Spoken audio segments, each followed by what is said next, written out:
There is a sound that Allied soldiers who survived the Second World War never forgot. Not the distant rumble of artillery, not the shriek of a Stuka dive bomber, not even the metallic clank of tank treads on cobblestone. This sound was something else entirely. It was a tearing sound, a ripping, buzzing, mechanical shriek that lasted only a fraction of a second, that cut the air so fast it seemed to belong to a different category of violence than anything that had come before. Veterans who heard it for the first time said they couldn't tell whether it was a machine gun at all. Some thought a piece of aircraft had fallen nearby. Others, their minds scrambling for any available comparison, said it sounded like someone had taken a piece of canvas and torn it in two with one single savage pull. British infantrymen called it the Spandau. American G's called it Hitler's buzzsaw. And if you were on the wrong end of it, in the mud of Normandy, or the ruins of Cassino, or the frozen hell of the Eastern Front, what you called it in the privacy of your own terrified mind was probably something far less printable than either of those names. That sound meant one thing. An MG-42 crew had found you, and they were firing at a rate of 1,200 rounds per minute, which translates to 20 rounds every single second. Which means that before your brain could fully register the sound and send the signal to your legs to move, another 20 rounds had already left the barrel. No Allied machine gun during the war could come close to matching that rate of fire. The American M1919 Browning managed around 500 rounds per minute. The British Bren gun, excellent as it was, fired at about 500 as well. Even the famously reliable Soviet Maxim, the weapon that had slaughtered so many men in the previous war, topped out at roughly 600 rounds per minute. The MG-42 didn't just outshoot them, it made them look like they were firing in slow motion. We're going to tell you everything about this weapon, about the men who built it, the soldiers who fired it, and the ones who died trying to silence it. Some of what follows is violent and disturbing because the subject demands it. A weapon designed specifically and efficiently to kill human beings at the highest possible rate should not be described in sanitized language. So fair warning, we're not going to sanitize it. But beyond the raw mechanics of killing, this is a story about the human beings caught in the machinery of it, the young German soldiers who were handed this weapon and told to use it, who watched through their gun sights as the fields in front of them turned into killing grounds, and who carried what they saw there for the rest of their lives. And it's the story of the Allied soldiers who had to find a way to advance against it anyway, knowing what was waiting for them if they failed. To really understand how the MG-42 came to exist and why it was so profoundly different from anything that had come before it, you need to go back further than most people would expect. You need to go back to a Victorian-era American inventor named Hiram Stevens Maxim, a man who once claimed that he had been advised to invent something that would help Europeans kill each other more efficiently, and who took that advice rather seriously. Maxim was born in 1840 in Maine and spent much of his early career as a mechanical engineer of considerable ingenuity. He invented a mousetrap, a hair-curling iron, and, remarkably, one of the earliest practical incandescent light bulbs, though he's remembered for none of these things. What he's remembered for is the Maxim gun, which he unveiled in 1884 and which changed the nature of warfare so fundamentally that the world has never recovered from the shift. The Maxim gun worked on a principle that sounds obvious in retrospect, but was revolutionary at the time. It used the recoil energy of each fired round to eject the spent casing and load the next round automatically, meaning a single soldier with a water supply to cool the barrel could sustain fire indefinitely. Previous machine guns, the various Gatling configurations and their cousins, required hand cranking, which limited their rate of fire and their reliability. The Maxim gun needed nothing from the operator except ammunition and a steady nerve. It could fire 400 to 600 rounds per minute continuously. The British adopted it enthusiastically, and by the time of the colonial conflicts of the 1880s and 1890s, the results of that adoption were as devastating as they were one-sided. At the Battle of Omdurman in Sudan in 1898, roughly 8,000 British and Egyptian troops under General Herbert Kitchener faced a Mahdist army that contemporary estimates put at somewhere between 52,000 and 60,000 men. The battle lasted roughly 5 hours. The Mahdist forces lost approximately 10,000 killed and 13,000 wounded. British casualties were around 430. The Maxim gun and the technological superiority it represented did that. The The poet Hilaire Belloc captured the brutal mathematics of it in a verse that became famous. "Whatever happens, we have got the Maxim gun, and they have not." It was a line written as satire, but the satire landed so perfectly because it was also simply true. The European powers had watched those colonial campaigns with professional interest, and when Germany began serious military modernization in the late 19th century, they developed their own version of the Maxim design, which became the MG-08. The designation stood for Maschinengewehr 1908, and it was, by the standards of its day, a formidable weapon. It fired the standard German 7.92 by 57mm Mauser round, the same cartridge used in the Karabiner 98 bolt action rifle that would equip the German infantry through both world wars. It had a rate of fire of around 400 to 500 rounds per minute, and it was, as a weapons system, absolutely enormous. The gun itself, with its water-cooling jacket, weighed around 26.5 kilograms, which is roughly 58 pounds. Mounted on its standard sled-type mounting, the Schlitten Lafette, the total weight ballooned to approximately 62 kilograms, or nearly 137 pounds. Moving this weapon across a battlefield required multiple men and considerable effort. It was emphatically not a weapon designed for fluid, mobile operations. It was a weapon designed to sit in one place and kill anything that moved toward it, which, as it turned out, was exactly what the opening phases of the First World War needed.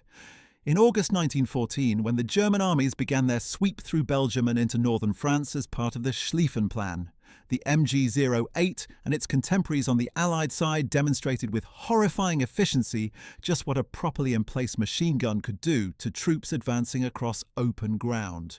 The battles of the first months of the war were so catastrophically bloody, the casualty figures so staggering, that within weeks the fundamental nature of the conflict had been transformed. The war of movement that every general on every side had planned for and expected collapsed into something no one had quite planned for: a war of paralysis.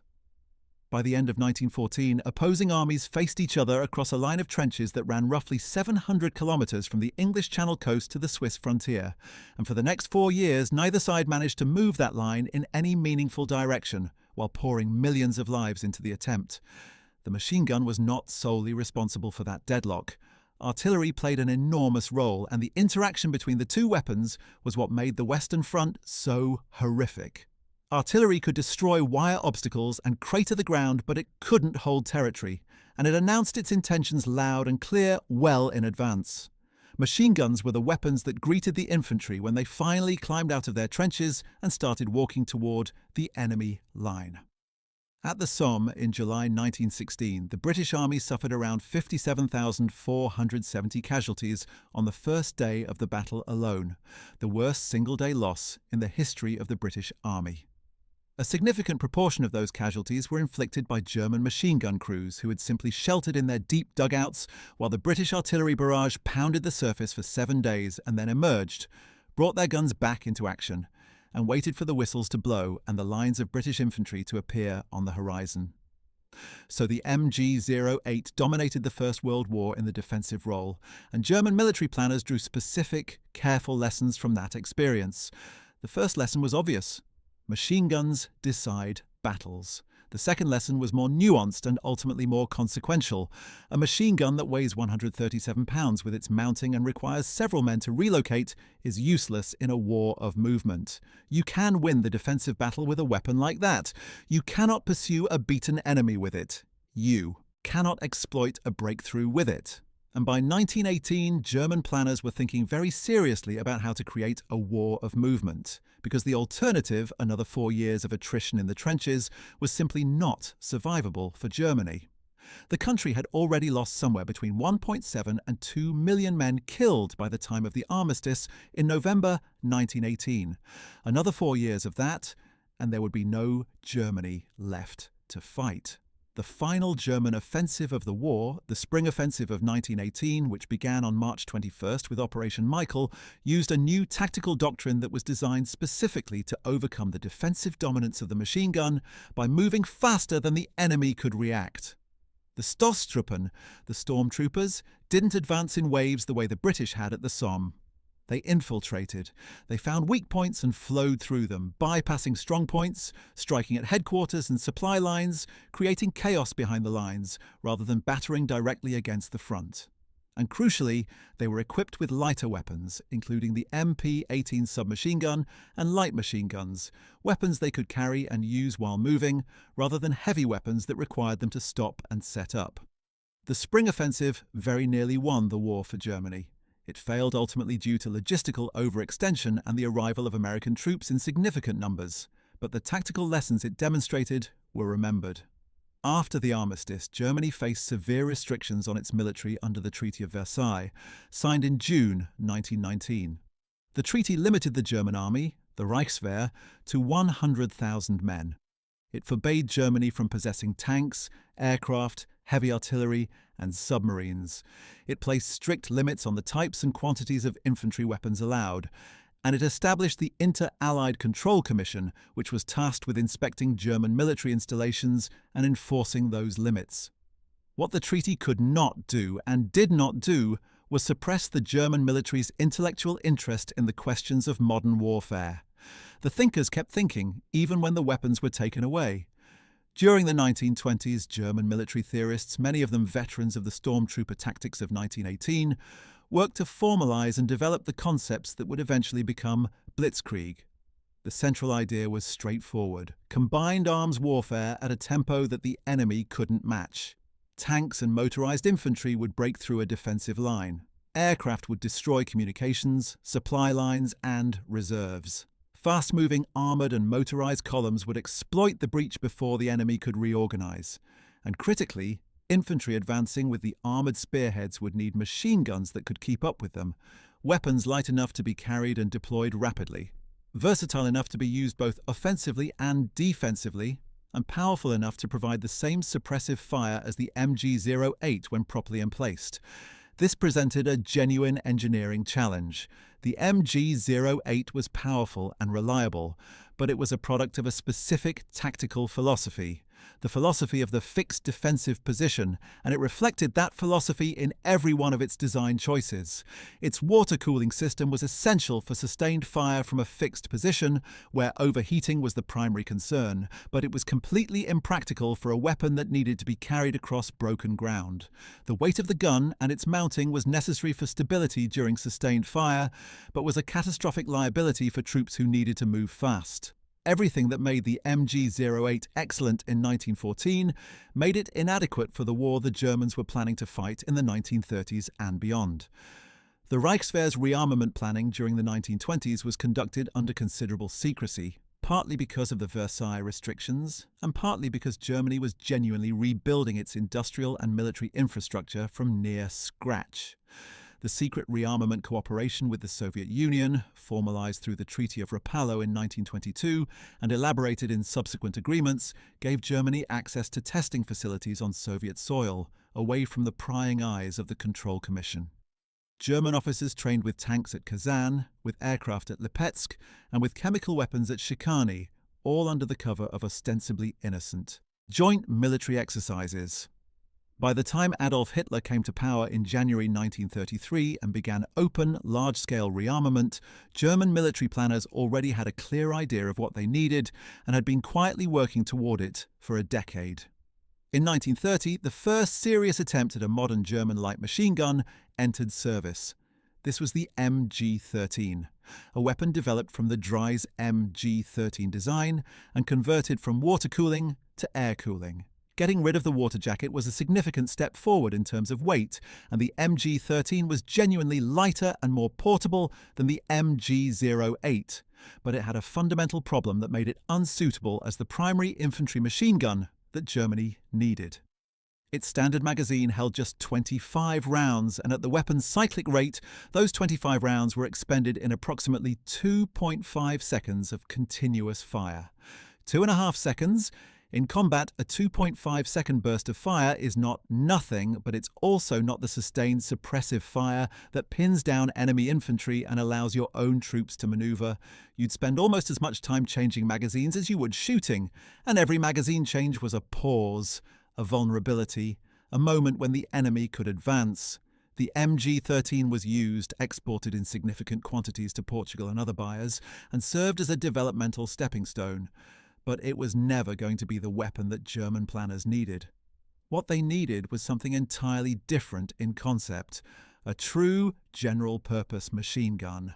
A weapon that could serve both as a light machine gun for the infantry squad, fired from a bipod in the assault, and as a heavy defensive machine gun when mounted on a proper tripod.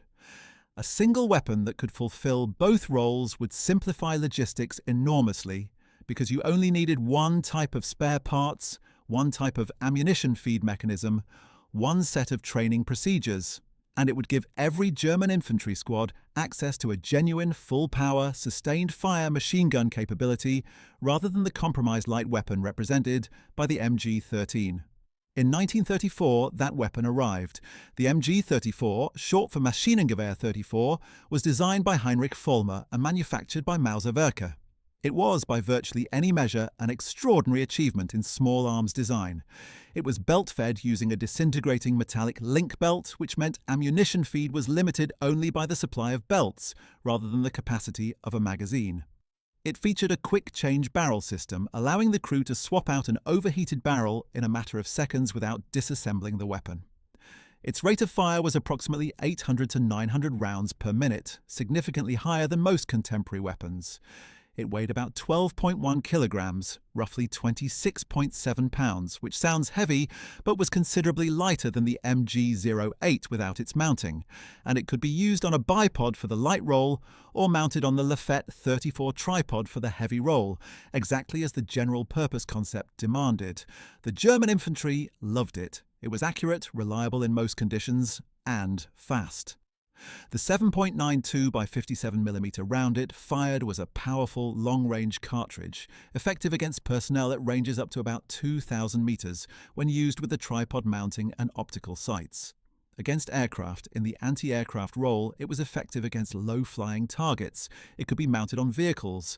It was, quite genuinely, one of the best machine guns in the world when it entered service, and the German army deployed it in enormous quantities as rearmament accelerated through the late 1930s. But the MG-34 had one problem that became increasingly serious as Germany's military ambitions expanded and the scale of anticipated conflict grew. It was phenomenally expensive and time-consuming to produce. The MG-34 required roughly 150 man-hours of skilled machining and assembly to manufacture a single weapon. That's 150 hours of a skilled metal worker's time for a single machine gun. It required tight tolerances throughout, careful fitting of precisely machined components, and a manufacturing process that was not easily scaled up. In peacetime, with a moderately sized army and a healthy industrial base, 150 man-hours per gun was manageable.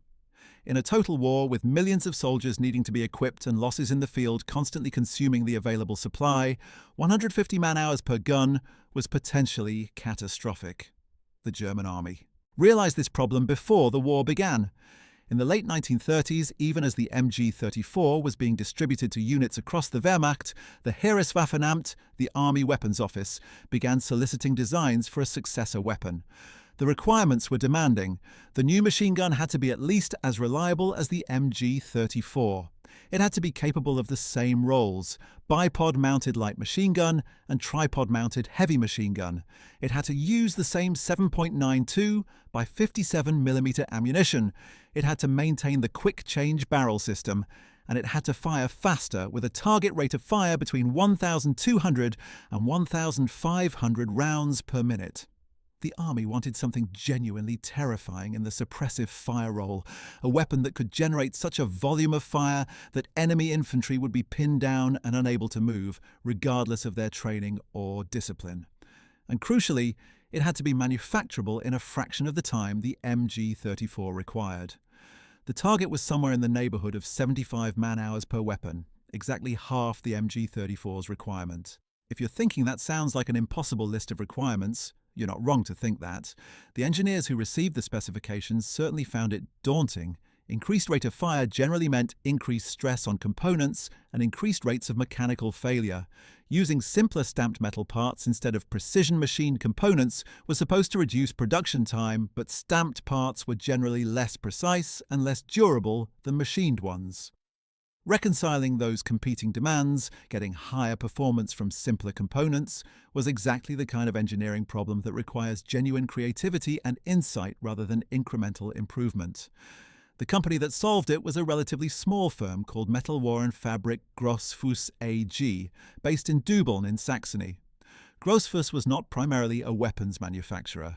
Its main business was metalworking, particularly the production of stamped and pressed metal components for a variety of industrial applications. That background in stamped metalwork turned out to be exactly the expertise the project needed. The chief designer responsible for the final weapon was a man named Werner Gruner. And what Gruner and his team produced between approximately 1940 and 1942 was one of the most significant small arms designs of the 20th century. The key insight of the MG-42's design was applying industrial manufacturing methods, specifically the use of stamped sheet metal components, spot welding, and riveting, to a military weapon without sacrificing the reliability or performance that military service demanded. Where the MG-34 required machined components with tight tolerances throughout, the MG-42 used large pressed steel stampings for the receiver and most structural components.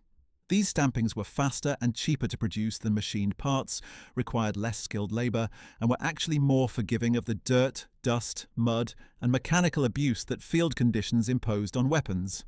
A machined component could seize when contaminated with mud because its tolerances were tight. A pressed steel component with looser tolerances was less likely to seize for the same reason, and in the brutal conditions of the Eastern Front, that reliability margin was not a trivial advantage. The weapon that emerged from this design process was shorter, simpler, and in many ways more elegant than the MG-34. It was supplementing rather than replacing. Both weapons remained in production throughout the war, and both were used in the field simultaneously, which created some logistical headaches around spare parts, but the MG-42 progressively became the primary weapon as production ramped up, and the production numbers were staggering compared to the MG-34, where the MG-34 had required 150 man-hours per weapon, the MG-42 required just 75. Where the MG-34 required approximately 49 kilograms of steel per weapon, the MG-42 needed about 27.5 kilograms. The savings in material and labor meant that Germany could produce roughly twice as many MG-42s for the same expenditure of resources as it had been using to produce MG-34s. Over the course of the war from 1942 to 1945, approximately 423,000 MG-42s were manufactured, and that number would have been even higher if Allied bombing hadn't disrupted production facilities in the later years of the war.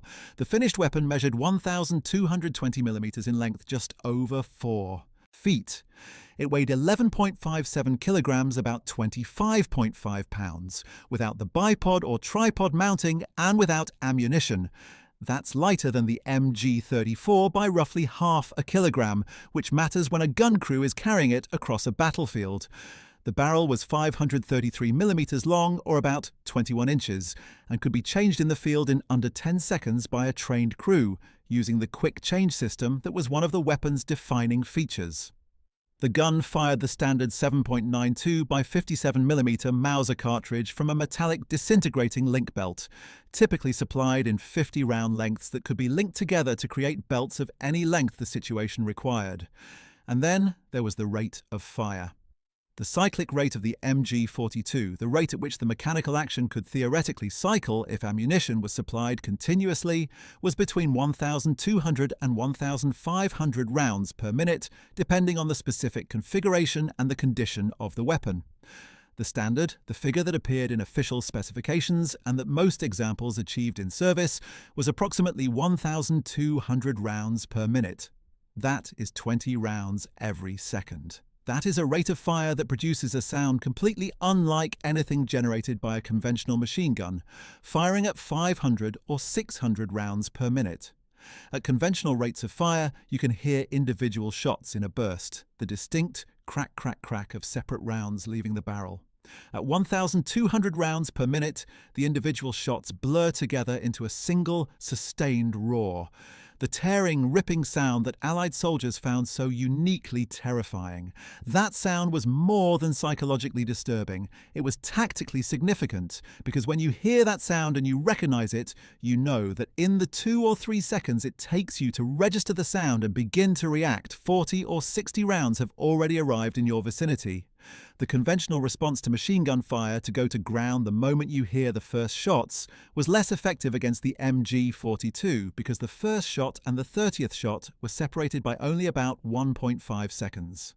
The psychological effect on soldiers encountering it for the first time was so severe that Allied commanders took the unusual step of trying to preempt it with propaganda. Training films were produced for American troops preparing for combat in Europe. Films that showed the MG-42 alongside American weapons pointed out its high rate of fire as a weakness rather than a strength, and suggested that the rapid barrel heating it caused made it less effective in sustained engagements. The films claimed, not entirely without basis, that the MG-42's bark was worse than its bite. Try selling that to the men who crossed Omaha Beach on the 6th of June, 1944.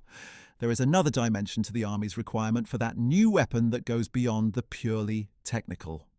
The Versailles restrictions, while hobbling Germany's ability to field a large modern army through the 1920s, had in a perverse way also forced German military thinkers to think more deeply and systematically about the principles of warfare than their counterparts in the victorious Allied nations, who were largely content to study the war they had just won, rather than to imagine a fundamentally different kind of war. France built the Maginot Line, an extraordinary engineering achievement and a monument to the idea that the static defensive warfare of 1914 to 1918 represented the permanent future of land combat. Britain engaged in endless parliamentary debates about the appropriate size of its expeditionary force and the morality of strategic bombing. The United States, protected by 2 oceans and philosophically committed to non-intervention, reduced its army to near irrelevance through budget cuts and political indifference. Germany thought. And what Germany thought about specifically and obsessively was the problem of the machine gun, not the problem as the British and French had experienced it in the First World War, as an essentially defensive weapon that you had to find a way to attack against. The German analysis was more fundamental. The machine gun was the dominant weapon of modern land warfare because it offered the highest ratio of firepower to manpower of any infantry weapon. 1 man with a machine gun could produce more fire than 30 men with rifles. That firepower advantage was so large that it fundamentally changed the logic of ground combat. The side that could deploy machine gun firepower more efficiently, more rapidly, and more flexibly than its opponent would control the ground. Everything else, the rifles, the mortars, the artillery, the tanks, was important, but secondary. This analysis led directly to the general-purpose machine gun concept and, beyond it, to the organizational innovations that made German infantry so formidable in the early years of the war. The standard British or American infantry platoon of the late 1930s was organized around the individual rifleman, with the light machine gun as a support weapon. The standard German infantry platoon was organized around the machine gun, with everything else as a support element. The MG-34 and later the MG-42 was not a support weapon in German doctrine. It was the primary weapon of the infantry, the reason the squad existed, the instrument through which all tactical problems were solved. The rifleman existed to protect the gun, to carry ammunition for it, and to exploit the situations it created by pinning down or destroying the enemy. This was not a subtle doctrinal difference. It was a fundamental reorientation of the entire infantry tactical system around a single weapon, and it produced an infantry force that generated firepower far out of proportion to its numbers. The American military historian John Keegan, who spent decades analyzing the mechanics of combat, observed that German infantry units in the Second World War consistently produced firepower superior to numerically equivalent British or American units, even in the later years of the war when German units were often understrength and poorly supplied. The reason, Keegan concluded, was organizational. The German squad's design made optimal use of the machine gun, while Allied squads were organized around principles better suited to earlier technology. The MG-42 was the physical realization of this organizational philosophy, a weapon designed to be the center of a tactical system rather than a supplementary element within one. By the time Germany formally repudiated the Versailles Treaty's military restrictions in March 1935 and announced the creation of the Wehrmacht, the new unified German armed forces, the groundwork for the weapon that would define German infantry combat had been thoroughly laid. The Wehrmacht that marched into the Rhineland in 1936, into Austria in 1938, into the Sudetenland, and then the rest of Czechoslovakia in 1938 and 1939 was equipped primarily with the MG-44, which was already in mass production. But even as the MG-34 was being distributed to units and celebrated as the finest machine gun in the world, the Heereswaffenamt was already working on the requirement for something better. The problem of production time and material consumption that would eventually doom the MG-34 as Germany's primary machine gun was clear to anyone who studied the numbers, and the numbers were being studied with great attention by the same German military bureaucracy that had spent 2 decades thinking more carefully than anyone else about the requirements of modern infantry warfare. Werner Gruner was not a famous man before the war, and he is not particularly famous today outside the community of small arms historians who study German weapons development. He was an engineer at a mid-sized metalworking firm in a mid-sized Saxon city, and his contribution to the war was a weapon that killed hundreds of thousands of people. He solved the problem he was given with brilliant efficiency, and the weapon that came from his solution was genuinely remarkable, and the reckoning with what that means, the question of what it says about engineering and creativity and complicity when the product of your genius is a murder machine, is one that the historical record does not fully resolve. Gruner died in 2000, and by all accounts, he spent little time in public discussion of his role. What he thought about it privately, if he thought about it at all, is not recorded. What is recorded is the weapon still in service, still recognizable as what he designed, still making that sound. The propaganda films were not entirely wrong about one thing. The MG-42's extraordinary rate of fire was genuinely both its greatest strength and a significant tactical limitation, and understanding that tension is essential to understanding how the weapon was actually used in combat. Because a gun that fires 1,200 rounds per minute is not a gun you fire continuously. It's a gun you fire in precisely controlled bursts, and doing that correctly, doing it in the middle of a firefight with your heart hammering and men dying around you, required a specific kind of training and a specific kind of nerve. The basic tactical doctrine for the MG-42 was built around the concept of the Maschinengewehrtrupp, the machine gun team, embedded within a standard German infantry squad that in its full-strength configuration numbered 10 men. Those 10 men were, on paper at least, a complete combined arms unit in miniature, organised entirely around the machine gun as its central axis of firepower.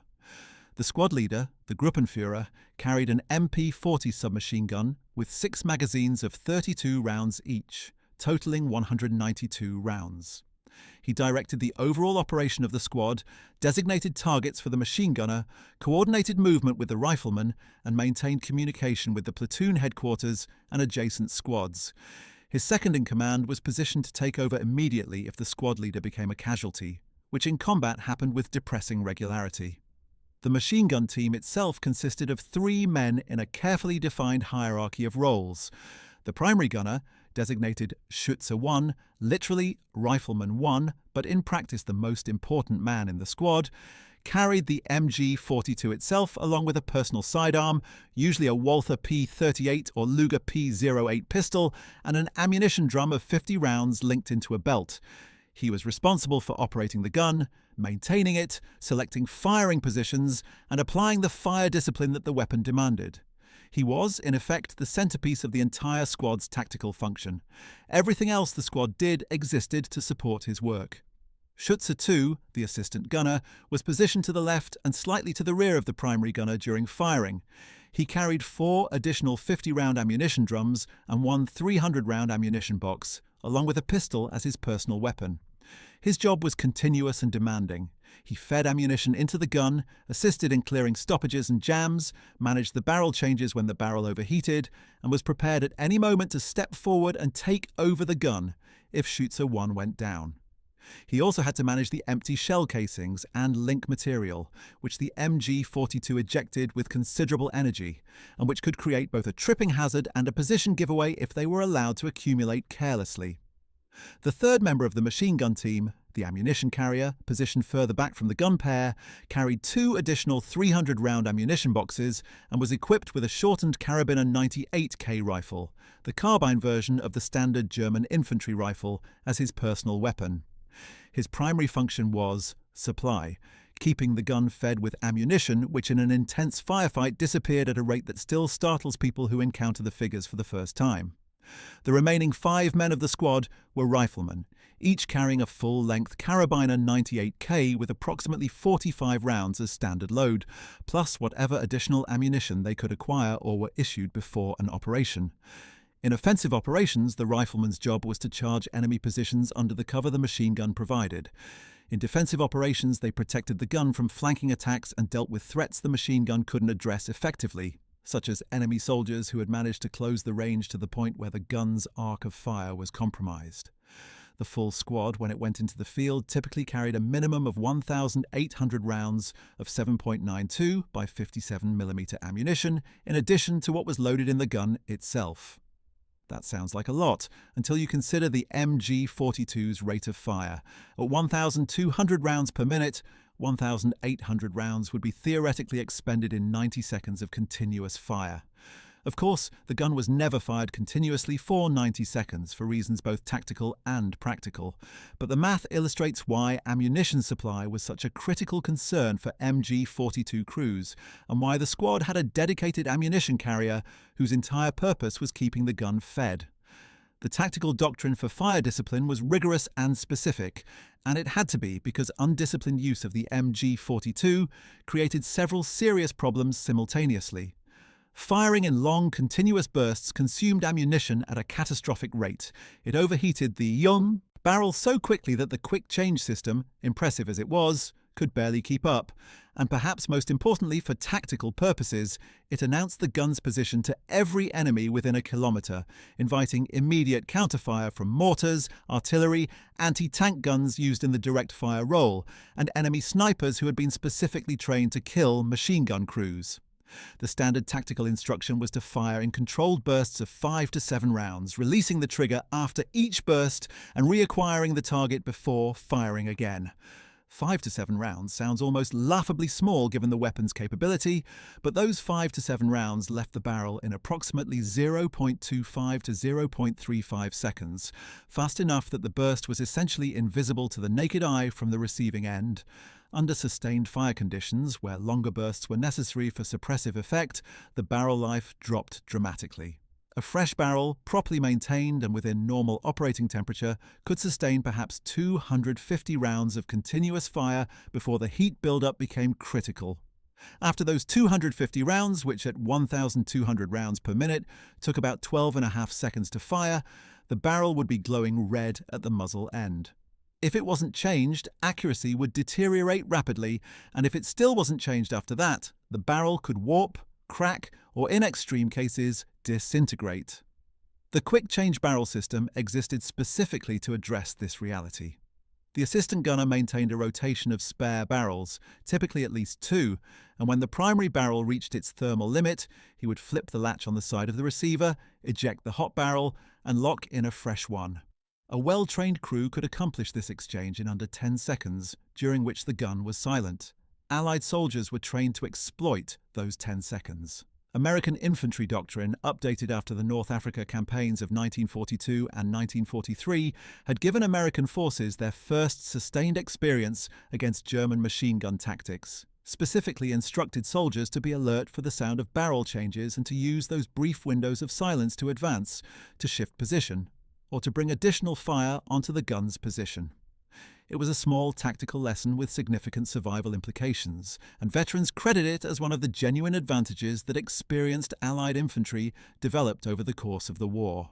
The bipod mounted on the MG-42's barrel allowed the weapon to be deployed rapidly in the prone position, which was the standard light machine gun posture during offensive operations.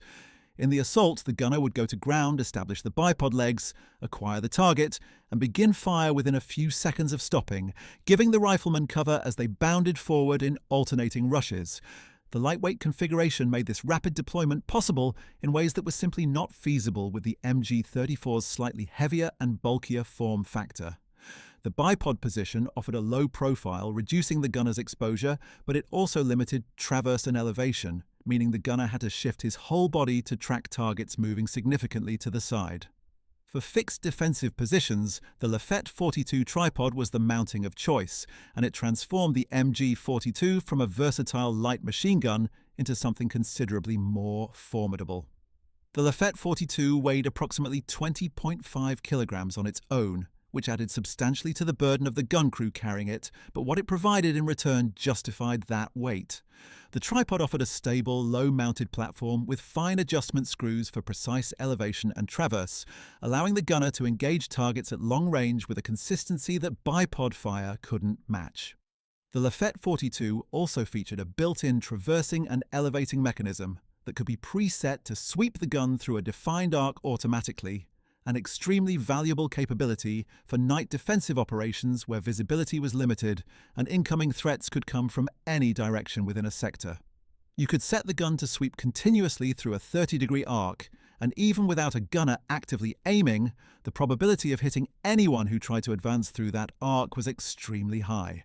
The tripod also permitted the use of the Zielfernrohr 40 optical sight, a precision optic that, combined with the tripod's stability, effectively turned the MG-42 into an indirect fire weapon.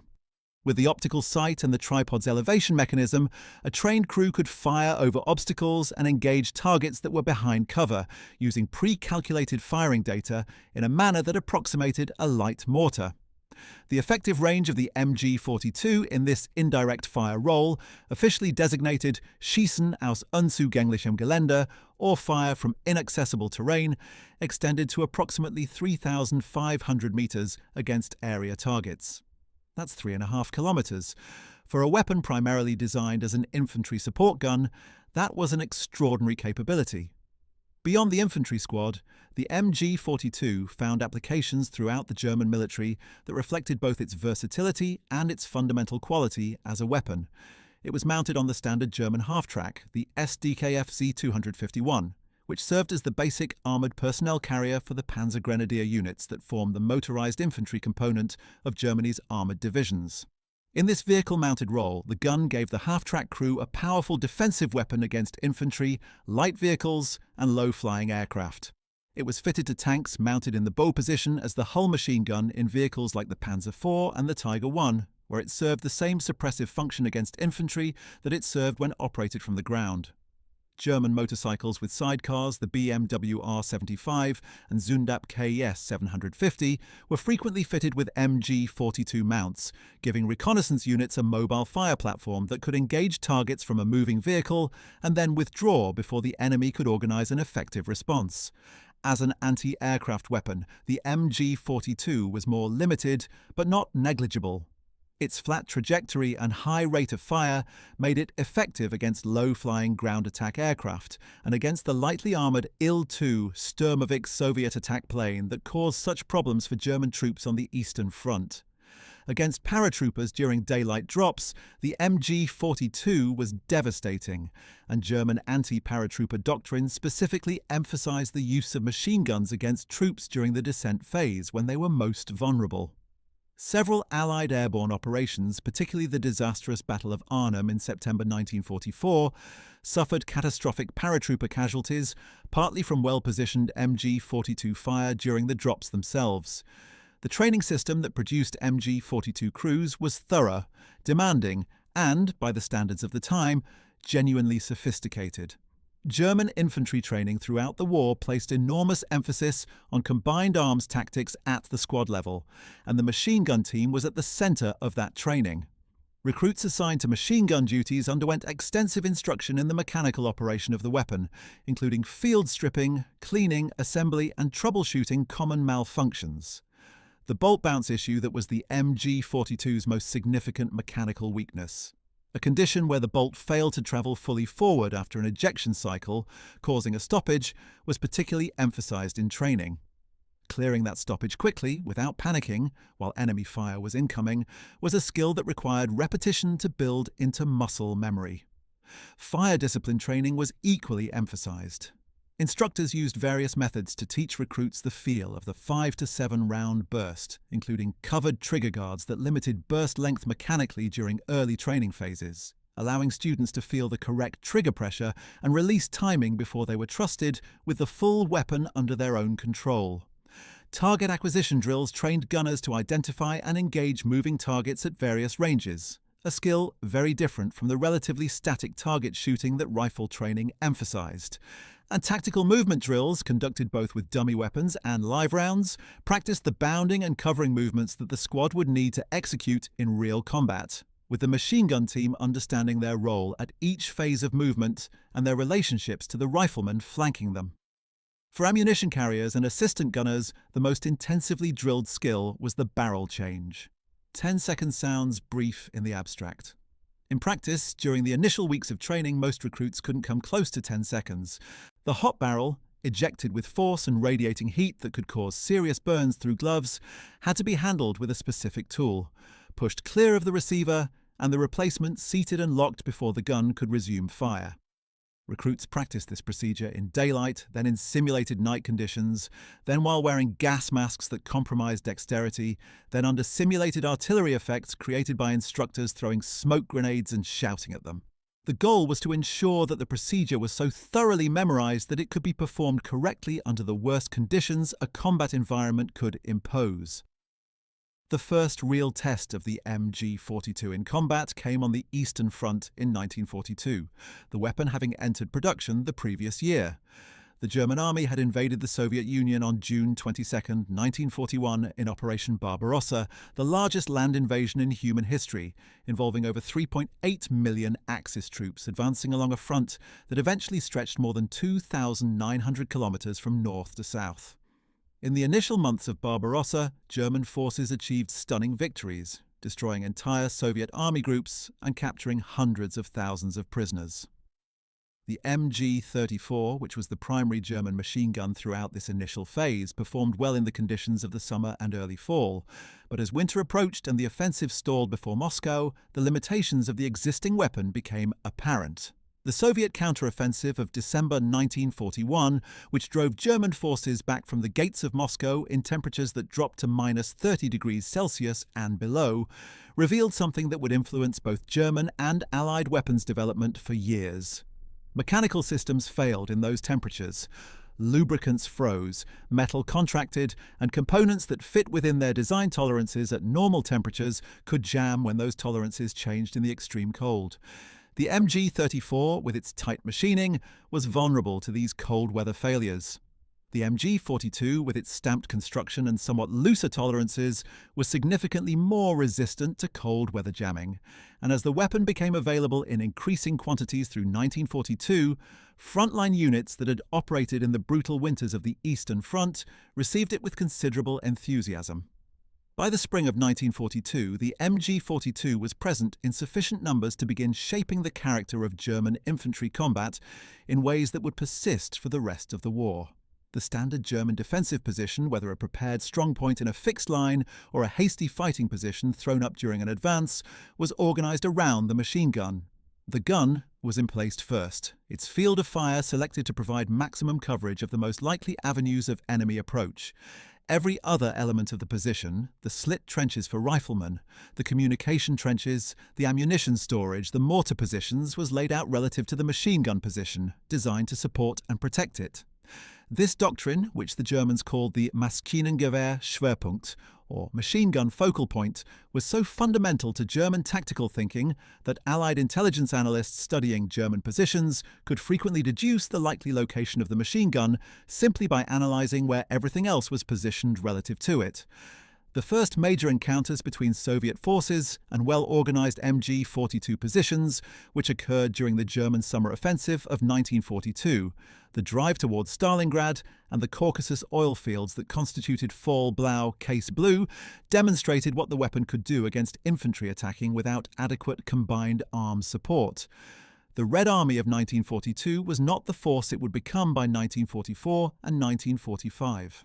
Tactics were often crude, cooperation between infantry, armour and artillery was frequently poor, and political pressure from Stalin and his generals to attack regardless of conditions led to costly frontal assaults against prepared German positions.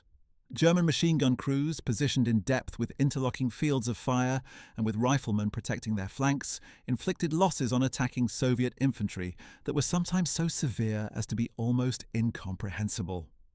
One veteran, a machine gun crew member who served with an infantry regiment during the summer of 1942 south of Kharkov, recalled in a post-war account that during one afternoon's defensive fighting against a Soviet infantry attack, his three-man crew fired through 11 barrels. 11 barrel changes in a single afternoon's engagement. At 250 rounds per barrel, that's a minimum of 2,750 rounds fired by one gun in one engagement, and the attack was repelled. The Soviet forces, caught in the open by interlocking German machine gun fire and unable to suppress the gun positions effectively due to inadequate artillery support, were cut down in numbers that neither side could precisely calculate in the chaos of the fighting. What the German crew who survived that afternoon could calculate was the field in front of their position when the firing stopped, littered with bodies that lay in the specific pattern of machine gun fire, concentrated where the gun had swept through an advancing line, thinner toward the flanks where the fire had been less sustained. That veteran also recalled something else about that afternoon, something that appeared in multiple accounts from German machine gun crews on the Eastern Front, and that tells you something important about what it actually meant to operate this weapon in combat.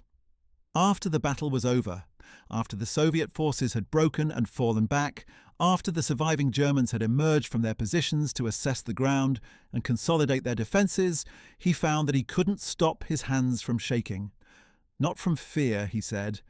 The fear had been present during the fighting, but it had been contained, manageable, crowded out by the demands of keeping the gun operating, directing the assistant, conserving ammunition, tracking targets.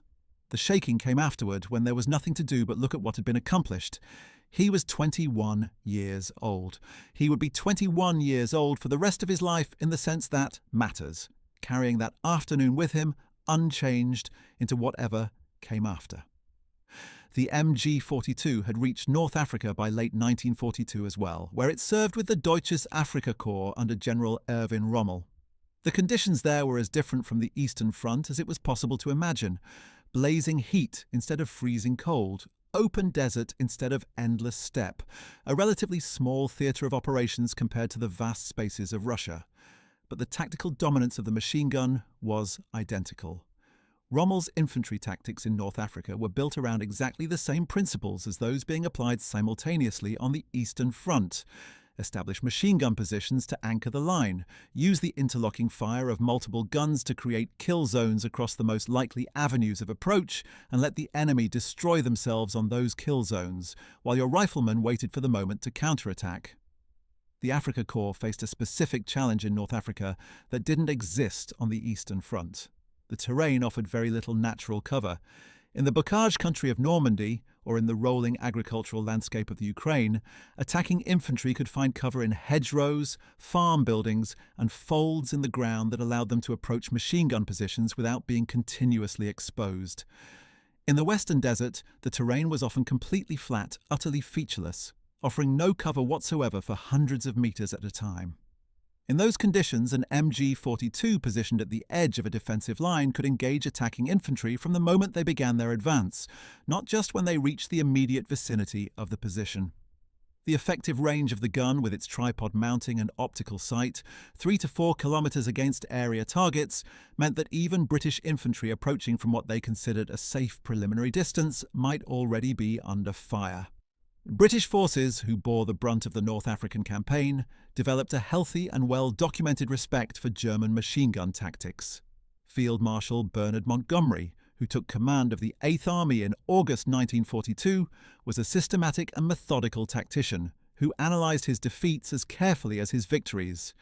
The infantry battles at El Alamein in October and November 1942, which marked the turning point of the North African campaign, were planned with explicit attention to the problem of suppressing German machine gun positions during the advance. Montgomery committed enormous artillery resources to the El Alamein offensive, partly for exactly this reason. Only artillery, firing accurately on pre-registered machine gun positions, could reliably suppress them during the critical moments when infantry needed to advance across open ground. The MG-42 in North Africa also had to contend with the characteristic challenge of desert operations for any mechanical system. Sand. Fine desert sand, the powdery, pervasive kind that gets into every mechanism and accelerates wear on every moving part, was the enemy of precision machinery everywhere in North Africa. German and British mechanics alike spent enormous effort keeping weapons functioning in those conditions. The MG-42, with its somewhat looser tolerances and stamped construction, fared reasonably well by the standards of the theatre, better than many competitors, though it still required more frequent cleaning and maintenance in the desert than in the more temperate climates of Europe. The invasion of Italy, which began with the Allied landings in Sicily in July 1943 and progressed onto the Italian mainland in September of that year, opened yet another theatre where the MG-42 would demonstrate its tactical dominance in defence. Italy presented a particular problem for attackers. The terrain was almost tailor-made for defensive warfare. The Apennine mountain spine running the length of the peninsula created a series of natural defensive lines, each backed by rivers, each offering commanding ground to defenders who could look down on attacking infantry crossing the valleys below. The Germans under Field Marshal Albert Kesselring proved masterful at exploiting this terrain, constructing a series of successive defensive lines: the Barbara Line, the Bernhardt Line, the Gustav Line, the Hitler Line, and eventually the Gothic Line, each built around strong points anchored by machine gun positions carefully placed to cover every natural line of approach. The fighting in Italy was grinding, brutal, and costly in a way that combined the worst aspects of the First World War's positional warfare with the specific miseries of mountain terrain. American, British, Canadian, New Zealand, Polish, and other Allied infantry who fought their way up the Italian peninsula from 1943 to 1945 did so against German defensive positions that were as formidably prepared as anything in the First World War, supported by the full firepower of modern automatic weapons, including the MG-42.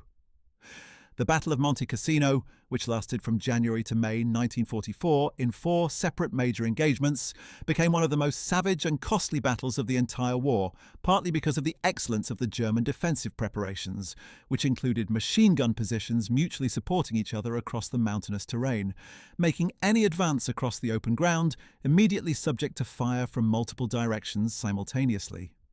The specific experience of being a machine gun crew in the bocage country of Normandy after the D-Day landings and through the summer of 1944 deserves its own treatment, because the terrain of Normandy created tactical conditions for the MG-42 that were quite distinct from the open steppe of the Eastern Front or the mountains of Italy.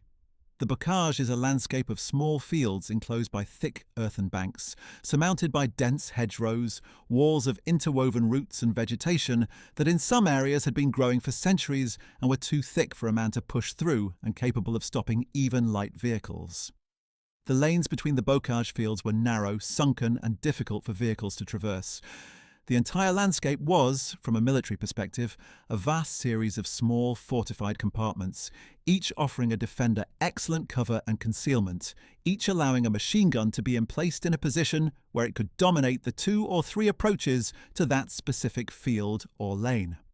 For American infantry advancing through the bocage in June, July, and early August of 1944, the MG-42 in its bocage configuration was a specific and particularly lethal problem. A German machine gun crew could establish a position in a hedgerow, with the gun positioned at a gap in the vegetation or in a prepared firing port cut through the root system, invisible from the ground and from any angle except directly overhead. The field of fire in front of such a position was typically limited to the specific lane or field facing the gap, but within that limited arc the position was extraordinarily difficult to assault. You couldn't see where the gun was until it fired. When it fired, the sound was partially absorbed and redirected by the surrounding vegetation, making it difficult to accurately localize, and the approach to the position required crossing ground that was entirely covered by the gun's fire, with no defilade, no low ground, no features that would protect a moving man. American infantry who fought through the bocage developed a grudging expertise in its specific tactical challenges, and one of the techniques that emerged from this experience was the use of the M1 Garand's semi-automatic fire in conjunction with the BAR to generate the volume of fire needed to suppress a hedgerow position long enough for a flanking movement. General James Gavin of the 82nd Airborne Division, who commanded at the regimental level during the Normandy campaign, wrote afterward that the hedgerow fighting was tactically more difficult than any other terrain he encountered during the war, precisely because the enclosed fields provided such excellent defensive opportunities for German machine gun crews that standard assault tactics simply didn't work. The solution that emerged, improvising tank dozer blades that could cut through the hedgerow banks to create breaches for vehicles, combined with the infantry fire and movement techniques, eventually gave American forces the ability to progress, but it came at a cost measured in thousands of casualties. One particular German defensive technique in Normandy that American veterans described with consistent emphasis was the positioning of multiple MG-42 teams in mutually supporting positions, so that any assault on one position immediately came under fire from at least one other position that couldn't be suppressed simultaneously. This arrangement, which reflected the German tactical principle of Verbindungsfeuer, or connecting fire, meaning fire that covered the gaps between individual positions, meant that attacking a German defensive line wasn't a matter of dealing with a series of individual positions in sequence. It was a matter of dealing with an integrated system in which each position's field of fire extended into the fields of fire of its neighbours. Breaking into such a system required either overwhelming fire superiority, meaning enough artillery and air support to suppress multiple positions simultaneously, or a night attack, which removed the visual observation advantage that the machine gun position's careful preparation had been designed to exploit. The night attack option was theoretically attractive and practically frightening. German defensive positions in Normandy were frequently wired with trip flares and booby traps designed specifically to warn the defenders of any approach in darkness. Even without those warning systems, the German defenders had the advantage of knowing their own terrain in intimate detail, while attacking infantry navigating through an unfamiliar bocage landscape in darkness faced extraordinary risks of losing direction, becoming separated from their units, and stumbling into prepared killing grounds without warning. Some night attacks succeeded brilliantly, achieved by units with strong navigational skills, excellent unit cohesion, and a measure of luck. Many others failed in ways that cost more men than a daylight attack with proper preparation would have done. The British Second Army, operating to the east of the American sector in Normandy, encountered the same bocage challenges in a somewhat different form, fighting through the area around Caen against German armour and infantry that were concentrated there, partly because the Germans correctly identified the Caen area as the most likely route for a breakout toward Paris. The battles around Caen, which included operations like Epsom, Charnwood, Goodwood and Bluecoat, involved some of the most intense armoured and infantry fighting in the Normandy campaign and consumed British armoured reserves at a rate that caused considerable alarm at SHAEF, Supreme Headquarters Allied Expeditionary Force.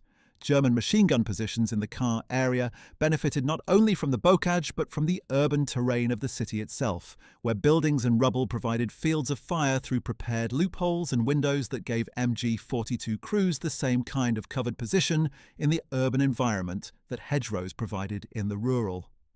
By the way, there is a specific aspect of MG-42 operation in urban combat that deserves mention, which is the phenomenon of fire through structures.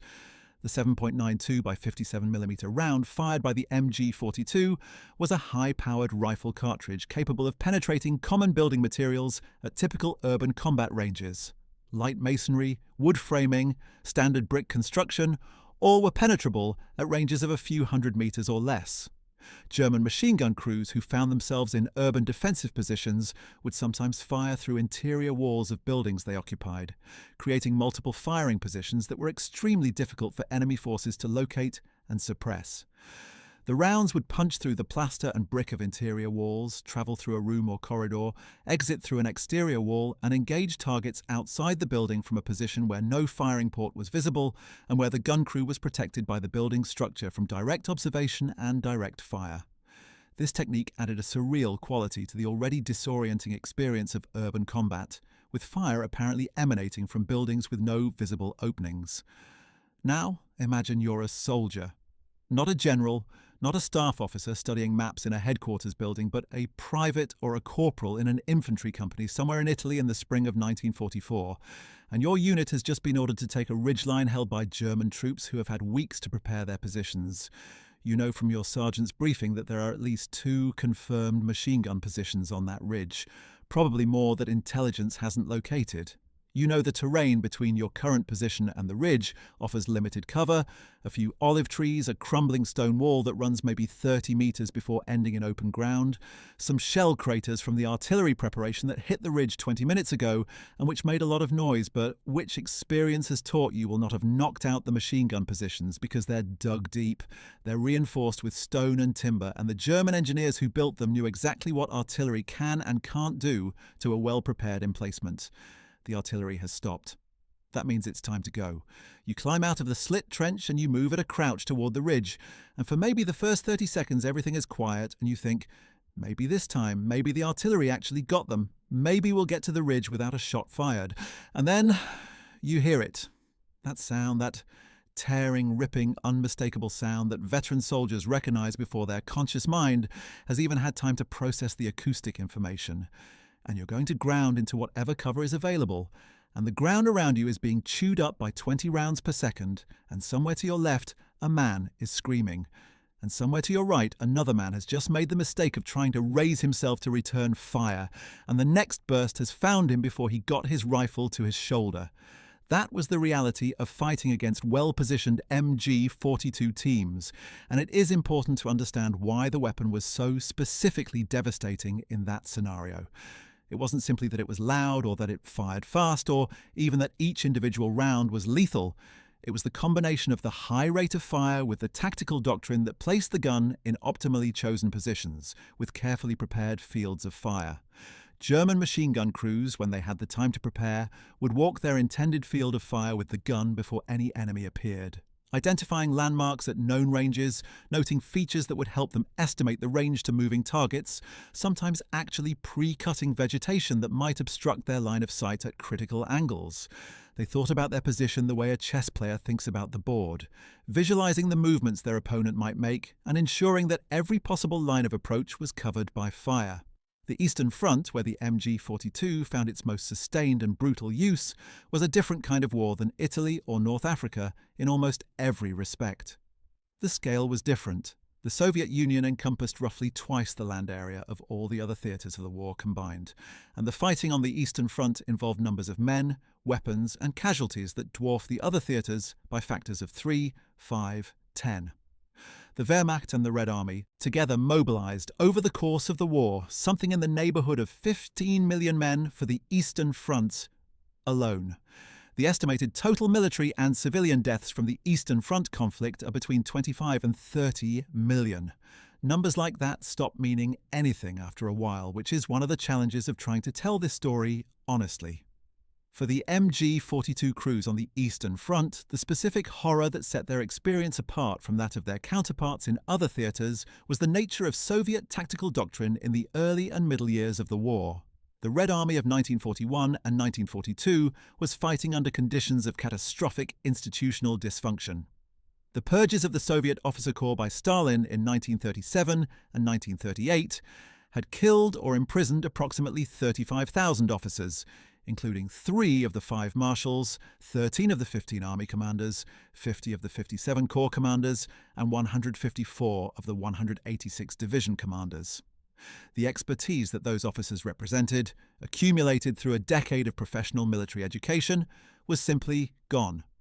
In its place were officers who were younger, less experienced, and acutely aware of what happened to commanders who failed to execute orders aggressively, regardless of the tactical circumstances. This institutional dysfunction expressed itself on the battlefield in attacks that, from the perspective of German defenders behind their MG-42 positions, can only be described as suicidal.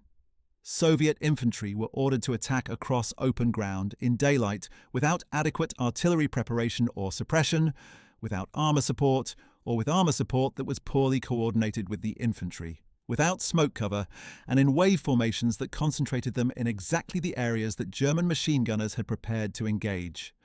The phrase human wave attack is somewhat loaded and has been used in post-war literature in ways that somewhat caricature the actual Soviet tactical situation, because Soviet commanders were not stupid and they understood what was happening to their men, but the political and institutional pressures they operated under often left them with no alternative: attack or face arrest and execution.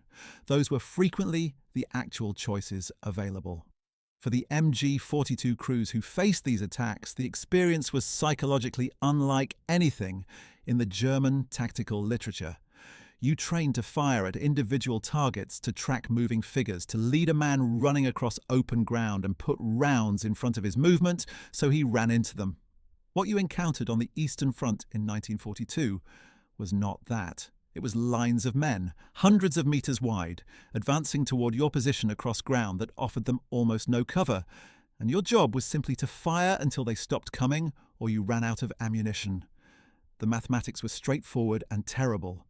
At 20 rounds per second at a man target that presented roughly half a square meter of frontal area at ranges between 200 and 800 meters, the probability of hitting with each round was calculable and significant. The probability of stopping an advancing human wave depended not just on killing, but on whether the survivors could sustain their momentum in the face of the losses they were taking.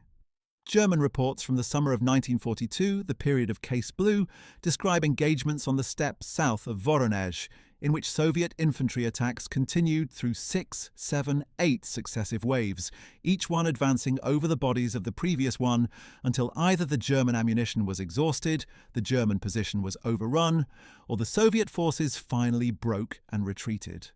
These were not unique incidents. They were the characteristic pattern of major Soviet offensive operations throughout 1942 and into 1943, and the MG-42 crew members who survived them carried the memory of those fields afterward, the specific sight of a field that had looked normal before the battle and looked like something that should not exist on Earth after it. Multiple veteran accounts from the Eastern Front describe a kind of psychological dissociation that set in during the most intense defensive battles, a state in which the individual stopped experiencing the fight as a moral agent making choices and became instead a component of the weapon system, operating with mechanical precision because that was the only way to function at all. The Battle of Stalingrad, which began in earnest in August 1942 and ended with the encirclement and surrender of the German Sixth Army in February 1943, transformed the nature of the Eastern Front and, with it, the tactical environment in which the MG-42 operated.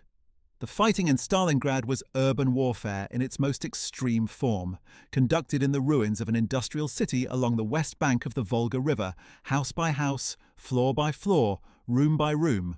The wide open fields of fire that made the MG-42 so devastating in the open steppe were irrelevant in Stalingrad. Engagement ranges were measured in tens of meters, sometimes single digits. The weapon that dominated the Eastern Front's open spaces was now being used in a completely different tactical context. In urban fighting, the MG-42's characteristics created specific opportunities and specific vulnerabilities. Its high rate of fire was devastating in enclosed spaces, where ricochets and fragmentation from walls and debris multiplied the effect of each burst in ways that didn't exist in open terrain. A burst fired down a corridor or into a room could kill or wound multiple men through direct hits and debris effects simultaneously. But the high rate of fire also consumed ammunition at rates that were hard to sustain in the chaotic logistics environment of Stalingrad, where supply lines into the city were under constant Soviet fire and where carrying ammunition forward was as dangerous as any other activity. And the gun's signature sound, so devastating as a psychological weapon in open country, revealed positions in urban terrain the same way it did everywhere else. And in Stalingrad, revealing your position could mean a grenade through the window or a Red Army sapper working through the floor below you. The Soviet soldiers who fought in Stalingrad, the men of the 62nd Army under General Vasily Chuikov, developed specific counter-tactics for German machine gun positions in the city. Chuikov's doctrine emphasized closing the range as fast as possible, because a machine gun that can't traverse without firing through its own troops is useless, and in the rubble of Stalingrad, it was sometimes possible to get close enough to a German position that the gun couldn't be depressed far enough to engage you. Soviet assault groups also targeted machine gun positions specifically with anti-tank rifles, whose heavy rounds could penetrate the light cover that protected most urban machine gun emplacements, and the snipers, who became famous in Stalingrad in ways that the post-war Soviet film industry was happy to celebrate, counted machine gun crews among their highest priority targets. Vasily Zaitsev, the Soviet sniper who became perhaps the most famous individual to emerge from the Battle of Stalingrad, credited in Soviet records with 242 confirmed kills during the battle, specifically recalled in his memoirs the process of hunting German machine gun crews. He described watching a German machine gun position for hours through his telescopic sight, studying the pattern of the crew's movements, identifying which man was the gunner and which the assistant, timing the moments when they shifted position or exposed themselves to feed ammunition, and then selecting the moment when a single shot could eliminate the gunner and briefly disable the position's fire. Zaitsev estimated that of his confirmed kills at Stalingrad, roughly a third were members of machine gun crews, a proportion that reflects how specifically valuable they were as targets. The fighting in Stalingrad continued into the winter of 1942 to 1943, while the Soviet Operation Uranus encircled the Sixth Army in November 1942. And as the temperature dropped and the supply situation inside the encirclement deteriorated, the conditions for German MG-42 crews became increasingly desperate. Ammunition shortages meant that the disciplined fire doctrine they had been trained to apply was no longer sustainable. There simply wasn't enough ammunition to conduct sustained defensive operations in the manner the training manuals prescribed. Barrel changes became less frequent, not because the barrels weren't overheating, but because there were fewer spare barrels available, and what existed had to be rationed. Cold weather lubricants, while more effective in the MG-42 than in many competing weapons due to the weapon's construction, were in short supply and mechanics improvised with whatever they could find. Heinrich Seeverloh was a 20-year-old German soldier from Lower Saxony when he found himself assigned to a defensive position above the easy red sector of Omaha Beach on the morning of June 6, 1944. His unit was the 1st Company, 916th Grenadier Regiment, part of the 352nd Infantry Division, a relatively seasoned formation that Allied intelligence had failed to correctly place at Omaha when planning the landings. Seeverloh's position was in a concrete emplacement at the top of a bluff overlooking the beach, and he had an MG-42 with approximately 1,000 rounds of pre-positioned ammunition and additional supplies accessible nearby. As dawn came on June 6th and the invasion fleet appeared offshore, Seeverloh and the other defenders in his sector watched the greatest armada in history assemble before them. What happened over the next several hours at Omaha Beach became one of the most catastrophic single-day casualty events in American military history, and Seeverloh was directly responsible for a significant portion of it. The first wave of American infantry from the 1st Infantry Division, the Big Red One, and the 29th Infantry Division hit the beach in the early morning hours, and they came ashore facing a nightmare. Their preliminary naval and air bombardment had largely missed the German defensive positions due to low cloud cover and navigational errors. Their supporting tanks had mostly drowned when launched too far offshore. They were coming ashore in the wrong sectors in many cases, under fire from the moment their landing craft ramps dropped, carrying heavy equipment in water that was in some places chest deep, with no cover between the waterline and the shingle bank at the base of the bluffs, except the bodies of the men who had fallen before them. Seeverloh fired his MG-42 continuously for approximately 9 hours. He went through his pre-positioned 1,000 rounds early and was resupplied repeatedly by German logistics personnel who ran ammunition to the position under the cover of the concrete emplacement. Later accounts, including Seeverloh's own post-war memoir published in Germany in 2000, estimated that he fired approximately 12,000 rounds from his MG-42 and an additional 400 rounds from a carbine he used when his gun required barrel changes or when targets were at close range. He estimated, conservatively, that he killed or wounded several hundred American soldiers that morning. The more dramatic estimates in some accounts put his personal toll as high as 2,000 men. But historians generally consider that figure an overstatement given the geometry of his position and the observable movements of American infantry during the battle. What is not in dispute is that Seeverloh's position was among the most lethal on the entire Omaha Beach landing zone, and that the men of Easy Red Sector paid a catastrophic price for every meter they advanced that morning. Severlo himself could not fire continuously without breaks. The gun required barrel changes, and there were moments when the press of fire from American naval vessels offshore and from the few surviving American officers who were organizing resistance on the beach forced him to take cover. But those breaks were measured in seconds and single-digit minutes, not in the extended pauses that attacking infantry needed to organize an effective response. When he finally ceased fire, late in the afternoon, when American troops had managed to climb the bluffs in sufficient numbers to threaten his position from the flanks, Severlo withdrew with his unit. What Heinrich Severlo did with the 40-odd years of life he had after Omaha Beach is as important to this story as what he did on the beach itself. He came home to his farm in Lower Saxony after the war. He worked, he raised a family. He said almost nothing about his wartime service for decades. And then, gradually, in the way that these things happen, the silence became impossible to maintain. He told his son. He corresponded with American veterans and with the families of men killed at Omaha. He visited the American cemetery above the beach. He published his memoir. And by every account from people who knew him, what he carried from that morning was not guilt in the conventional sense, though guilt was certainly present, but something more specific and more debilitating: the inability to stop seeing the faces. Not individual faces, because at that range you didn't see faces, but the shapes of men, the way a man fell differently when he was hit than when he was simply going to ground, and the mathematics of it, the accumulated arithmetic of all those shapes multiplied by all those hours. He described in various interviews before his death something that multiple veterans of machine gun combat described from different fronts and different wars. A specific kind of dream. Not nightmares exactly, not the movie version of combat PTSD, where you're back in the battle reliving it moment by moment. Something quieter and more persistent. A dream in which you are simply in a field that is full of people, and you understand, in the way you understand things in dreams, that they are there because of something you did, though what you did is not present in the dream. You're just in the field, and there are all these people, and you stand there.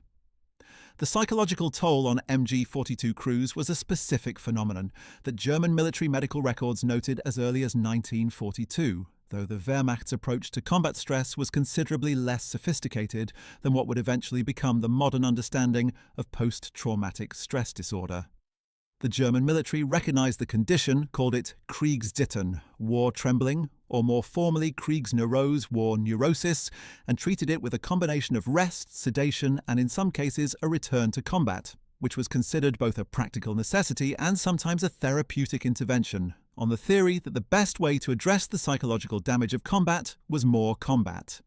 This theory was wrong, as the long-term outcomes for men like Severlo demonstrated clearly enough. What was specific to machine gun crews, as opposed to infantry in general, was the nature of their violence. A rifleman kills at most a handful of people in a typical engagement. An MG-42 crew in a single afternoon's battle could be personally and directly responsible for the deaths and woundings of hundreds. The weapon's efficiency, its rate of fire, its reliability, its effectiveness at range, meant that the gap between the crew's intentions and the weapon's effects was almost nil. You aimed at a group of men, you pressed the trigger, and the group of men became casualties. There was no distance from that, no ambiguity about your role in it, no possibility of telling yourself that perhaps your rounds missed, that perhaps it was someone else's fire that did the damage. If you were in an emplacement overlooking a beach and you fired your MG-42 for 9 hours, and men died in the hundreds in front of you, you knew. Allied countermeasures against the MG-42 evolved continuously throughout the war as American, British, and Soviet forces accumulated combat experience against it. The fundamental problem was simple to state and extremely difficult to solve. How do you advance across ground swept by a weapon that fires 20 rounds per second when those rounds are lethal to a range of well over a kilometre? The answer was, essentially, that you don't advance across that ground while the gun is firing at you, which means you either suppress the gun, destroy it, or find a route around it. Each of those options had specific tactical requirements and costs. Suppression meant putting fire on the gun position intense enough that the crew couldn't expose themselves to operate the weapon effectively. This required a substantial volume of fire from multiple sources, because a single rifle or light machine gun could not generate the density of fire needed to keep an MG-42 crew's heads down reliably. The American doctrine that evolved during the Italian and Normandy campaigns emphasized the use of multiple weapons simultaneously. A BAR team, the Browning automatic rifle being the American squad automatic weapon, would fire on the gun position while riflemen maneuvered to a flanking position from which the angle of fire created a different tactical problem for the German crew. This fire and maneuver technique worked when it was executed correctly, but it required courage of a specific and extreme kind. The courage to move across open ground under fire while trusting that your comrade's suppressive fire was actually keeping the gun crew down. Snipers were specifically trained and deployed against machine gun crews. The logic was straightforward. The most effective way to disable a machine gun position was not to destroy the gun itself, which was a small target and was often partially protected by earthworks or sandbags, but to kill the gunner. An MG-42, whose crew was dead, was as silent as any other piece of metal on the battlefield. American and British sniper programs both identified machine gun crews as priority targets, alongside officers and radio operators, and trained their snipers in the specific techniques of hunting gun crews, including learning to recognize the patterns of movement associated with barrel changes, ammunition resupply, and crew communications. Mortars were perhaps the most effective single weapon system for dealing with machine gun positions in the middle years of the war. The 60mm and 81mm mortars that equipped American and British infantry battalions were portable enough to be brought forward during an assault, accurate enough to hit a specific machine gun position at ranges of several hundred to over 1,000 meters, and delivered a plunging trajectory that could drop a bomb into a position even when the gun crew was sheltering behind cover that protected them from flat trajectory fire.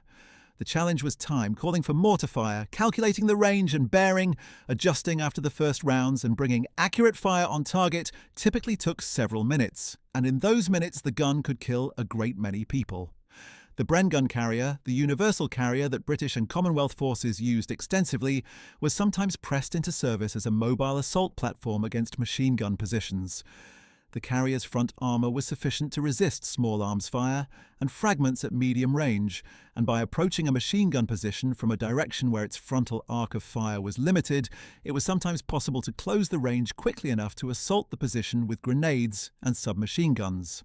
But this technique worked only in terrain that permitted vehicle movement, and in the mountains of Italy, the hedgerows of Normandy, and the rubble of urban battlefields, that terrain was frequently not available. The relationship between the MG-42 crew and the riflemen who protected them created a specific kind of combat unit psychology that veterans of German infantry units consistently described in their memoirs and interviews. The machine gun crew was the aristocracy of the squad, in a tactical sense, but it was an aristocracy that came with a very specific liability. Everyone knew that the crew was the primary target. Everyone knew that in any engagement where German forces were defending a position, the enemy's initial and sustained effort would be directed at locating and silencing the machine gun.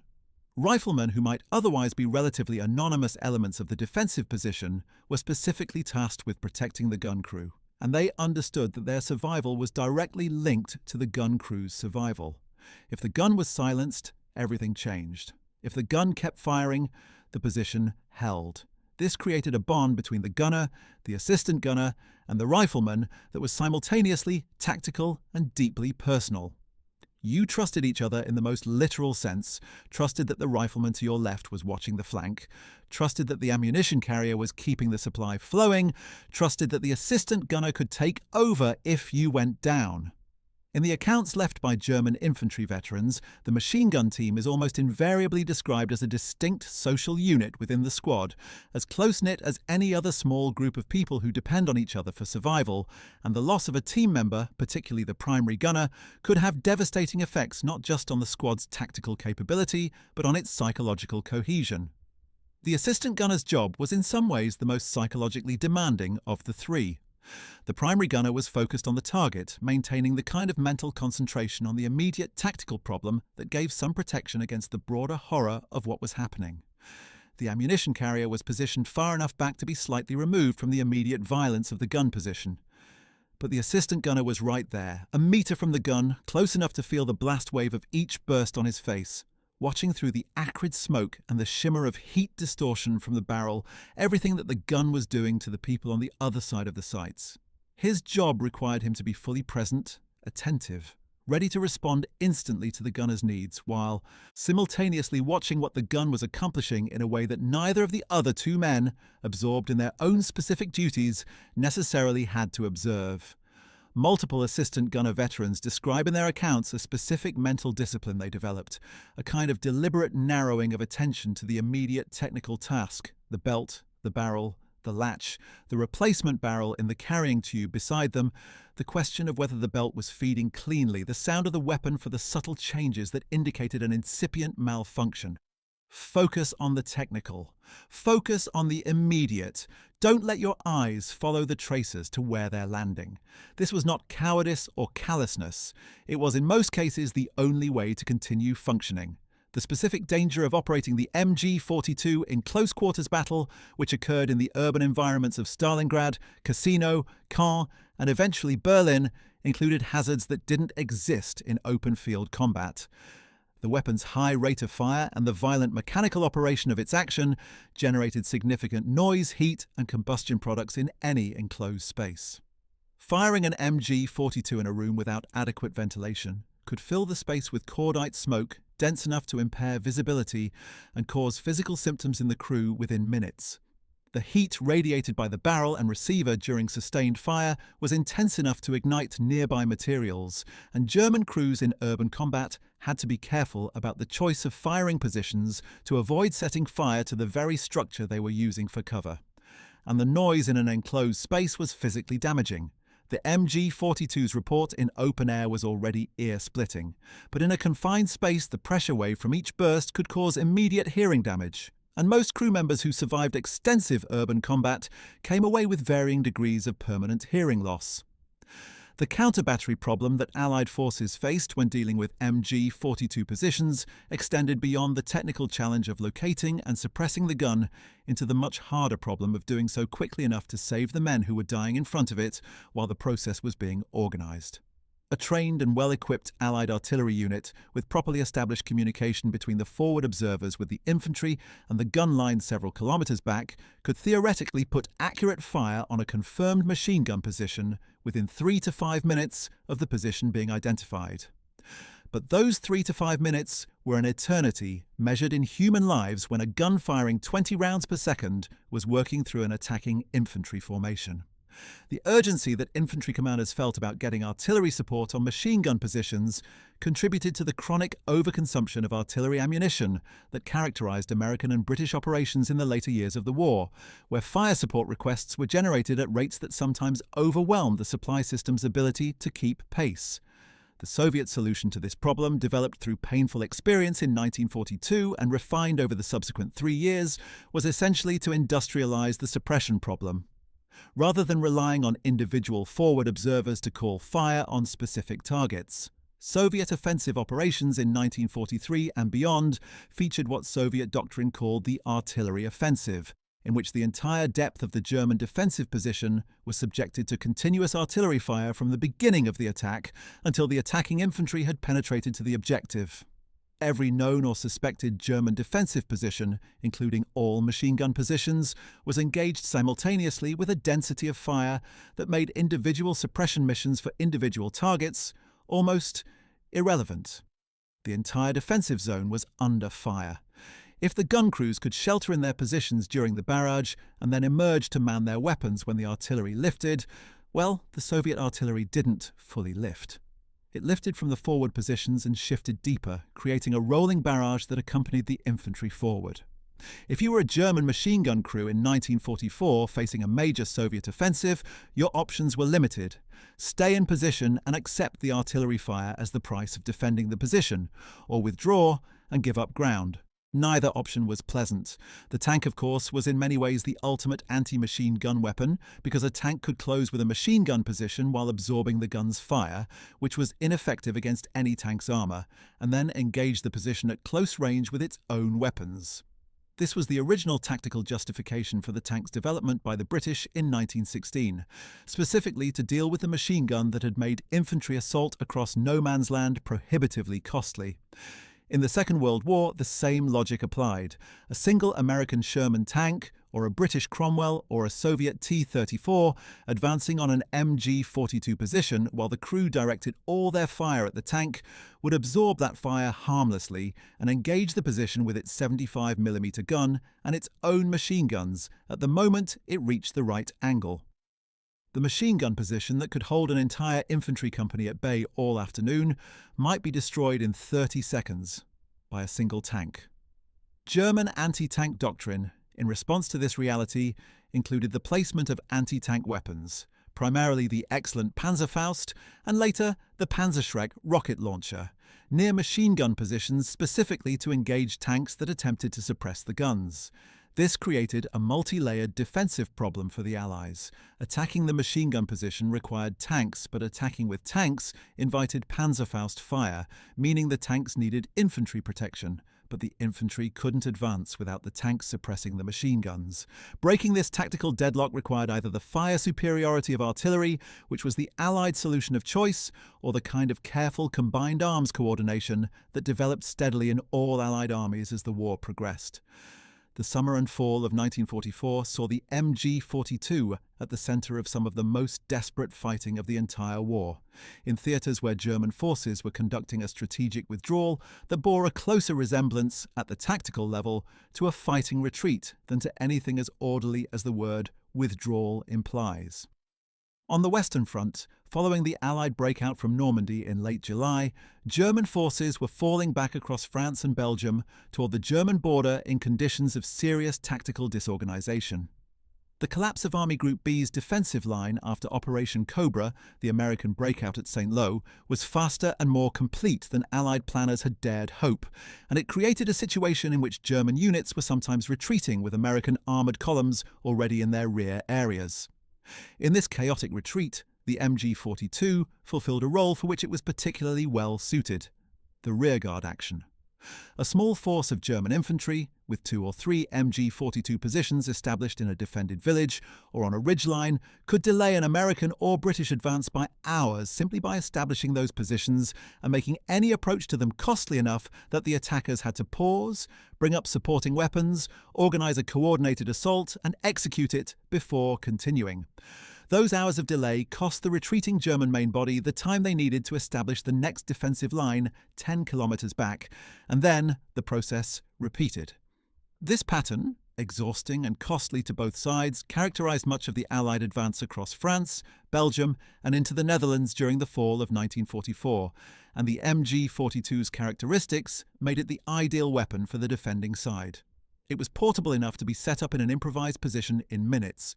It was powerful enough that even a single gun, properly positioned, could make a defended building or tree line extremely costly to assault directly. And it could be picked up and carried to the next position when the tactical situation demanded withdrawal. The Battle of Arnhem in September 1944, the British airborne operation at the far end of Operation Market Garden, became in many ways the definitive illustration of the MG-42's power against airborne troops. The British 1st Airborne Division landed on September 17th and attempted to capture the bridge over the Rhine at Arnhem, which was to be held until XXX Corps, advancing by road from the south, could relieve them. What the paratroopers encountered, in addition to the bad luck of landing almost on top of 2 SS Panzer divisions that were in the area resting and refitting, was a defensive response that made systematic use of every German weapon available, with the MG-42 playing a central role. Airborne troops landing by parachute are among the most vulnerable targets imaginable for a machine gun. During the descent, which in a standard combat drop took roughly 60 to 90 seconds from opening shock to landing, a paratrooper was completely exposed, moving slowly and predictably along a ballistic arc, unable to return fire effectively, unable to maneuver, and essentially suspended in mid-air in a manner that a competent machine gunner found straightforward to engage. The 1st Airborne Division lost men on the way down at Arnhem, and more in the confused fighting to consolidate their landing zones, and by the time a portion of the force had fought its way to the bridge, they were already significantly weakened, critically short of communications equipment, and separated from the bulk of their division. The 9-day Battle of Arnhem that followed was, from the perspective of the British paratroopers making their last stand in the Hartenstein Hotel and the surrounding buildings in Oosterbeek, an experience of being systematically compressed and destroyed by German firepower. German machine gun positions were established at ranges of 50 to 200 meters from British positions, close enough that the distinctive sound of the MG-42 was essentially constant. British medical personnel treating the wounded in improvised aid stations described the sound of the guns as a kind of permanent atmospheric condition, like rain, present so continuously that soldiers had to shout to communicate over it. Of the approximately 10,000 British airborne troops who landed at Arnhem, roughly 1,485 were killed, approximately 6,525 were taken prisoner, and only about 2,200 managed to escape back across the Rhine. The German victory was total, and the MG-42 had played a significant part in achieving it. On the Eastern Front, in the fall of 1944, the situation for German forces was equally desperate and far larger in scale. Soviet forces had achieved crushing victories through the summer, destroying Army Group Center in Operation Bagration during June and July in what may be the single most complete military defeat in the history of modern warfare. The Germans lost approximately 25 to 28 divisions, roughly 350,000 to 400,000 men killed, wounded, or captured in a matter of weeks. The Red Army of 1944 was not the force that had blundered across open ground into German machine gun fire in 1942. It was a thoroughly modernized, well-equipped, experienced force with excellent artillery, tanks, and air support, and with tactical doctrine that had been developed at enormous cost from 4 years of fighting the Wehrmacht. Soviet infantry in 1944 did not advance in waves without preparation. They advanced behind carefully coordinated artillery strikes that suppressed German positions during the critical moments of the assault, with tank support that could engage machine gun positions directly and with engineers who had learned to deal with prepared defensive positions. Against this modernized Soviet force, German machine gun crews were still dangerous, but they were operating within a context in which the overall military balance had shifted so decisively against Germany that individual tactical successes could delay but could not prevent the overall strategic collapse. A German machine gun crew who held their position against a Soviet attack for 2 hours, inflicting significant casualties before being overrun or forced to withdraw, was doing everything that could be asked of them and was accomplishing nothing that changed the fundamental trajectory of the war. There were simply too many Soviet soldiers, too many Soviet tanks, too many Soviet artillery pieces, and the German reserves and replacements that would have been needed to restore equilibrium simply didn't exist. The winter of 1944 to 1945, the last winter of the war, brought conditions for German forces on all fronts that combined the physical misery of winter operations with the psychological crushing weight of imminent defeat. The Ardennes offensive of December 1944, fall called Herbstnebel, autumn fog, and known to history as the Battle of the Bulge, was the last major German strategic offensive on the Western Front, and it failed. The German 6th SS Panzer Army, the 5th Panzer Army and the 7th Army together attacked through the Ardennes forest in Belgium and Luxembourg on December 16th, aiming to reach Antwerp and split the Allied supply lines. For the first few days, in conditions of poor weather that grounded Allied air power and allowed German armoured columns to advance faster than the surprised American defenders could organise an effective response, it seemed the offensive might succeed. But the American defence at critical points, particularly the defence of Bastogne by the 101st Airborne Division, held long enough for the weather to clear and for Allied air power and armoured reserves to be committed. By January 1945, the Ardennes offensive had been repelled and German forces were falling back to their starting positions, having consumed irreplaceable fuel, ammunition, and trained personnel that Germany could not replace. MG-42 crews who had survived the advance found themselves in the retreat, conducting the same kind of rearguard actions that had characterized the fall of 1944, but now with even less support, even fewer supplies, and an enemy that was pressing forward with the confidence of an army that knew it was winning. The operations conducted under the guise of wartime necessity, but which were war crimes by any definition of the term, also employed the MG-42 in the occupied territories throughout the war's middle and late years. In Yugoslavia, where German forces faced a persistent and increasingly powerful partisan movement, led initially by the communist forces of Josip Broz Tito, reprisal operations were conducted routinely and systematically. The scale was formalized in official orders. German policy, promulgated by the occupation authorities under General Franz Böhmer and formalized in directives from the High Command, required that 50 to 100 civilian hostages be shot for every German soldier killed by partisans. One such operation, in October 1941, resulted in the massacre at WWII, where German troops from the 717th Infantry Division rounded up approximately 7,000 men and boys from the town and surrounding villages, including students from the local high school who were taken directly from their classrooms and shot them in reprisal for partisan attacks that had killed 10 German soldiers and wounded 26 more. The killing was carried out in part with machine guns, including MG-42s and MG-34s, and took an entire day. Among the perpetrators was at least one documented instance of a soldier who refused to participate and was executed by his commanding officer, a fact that appears in the transcript source material for this account, and that deserves emphasis.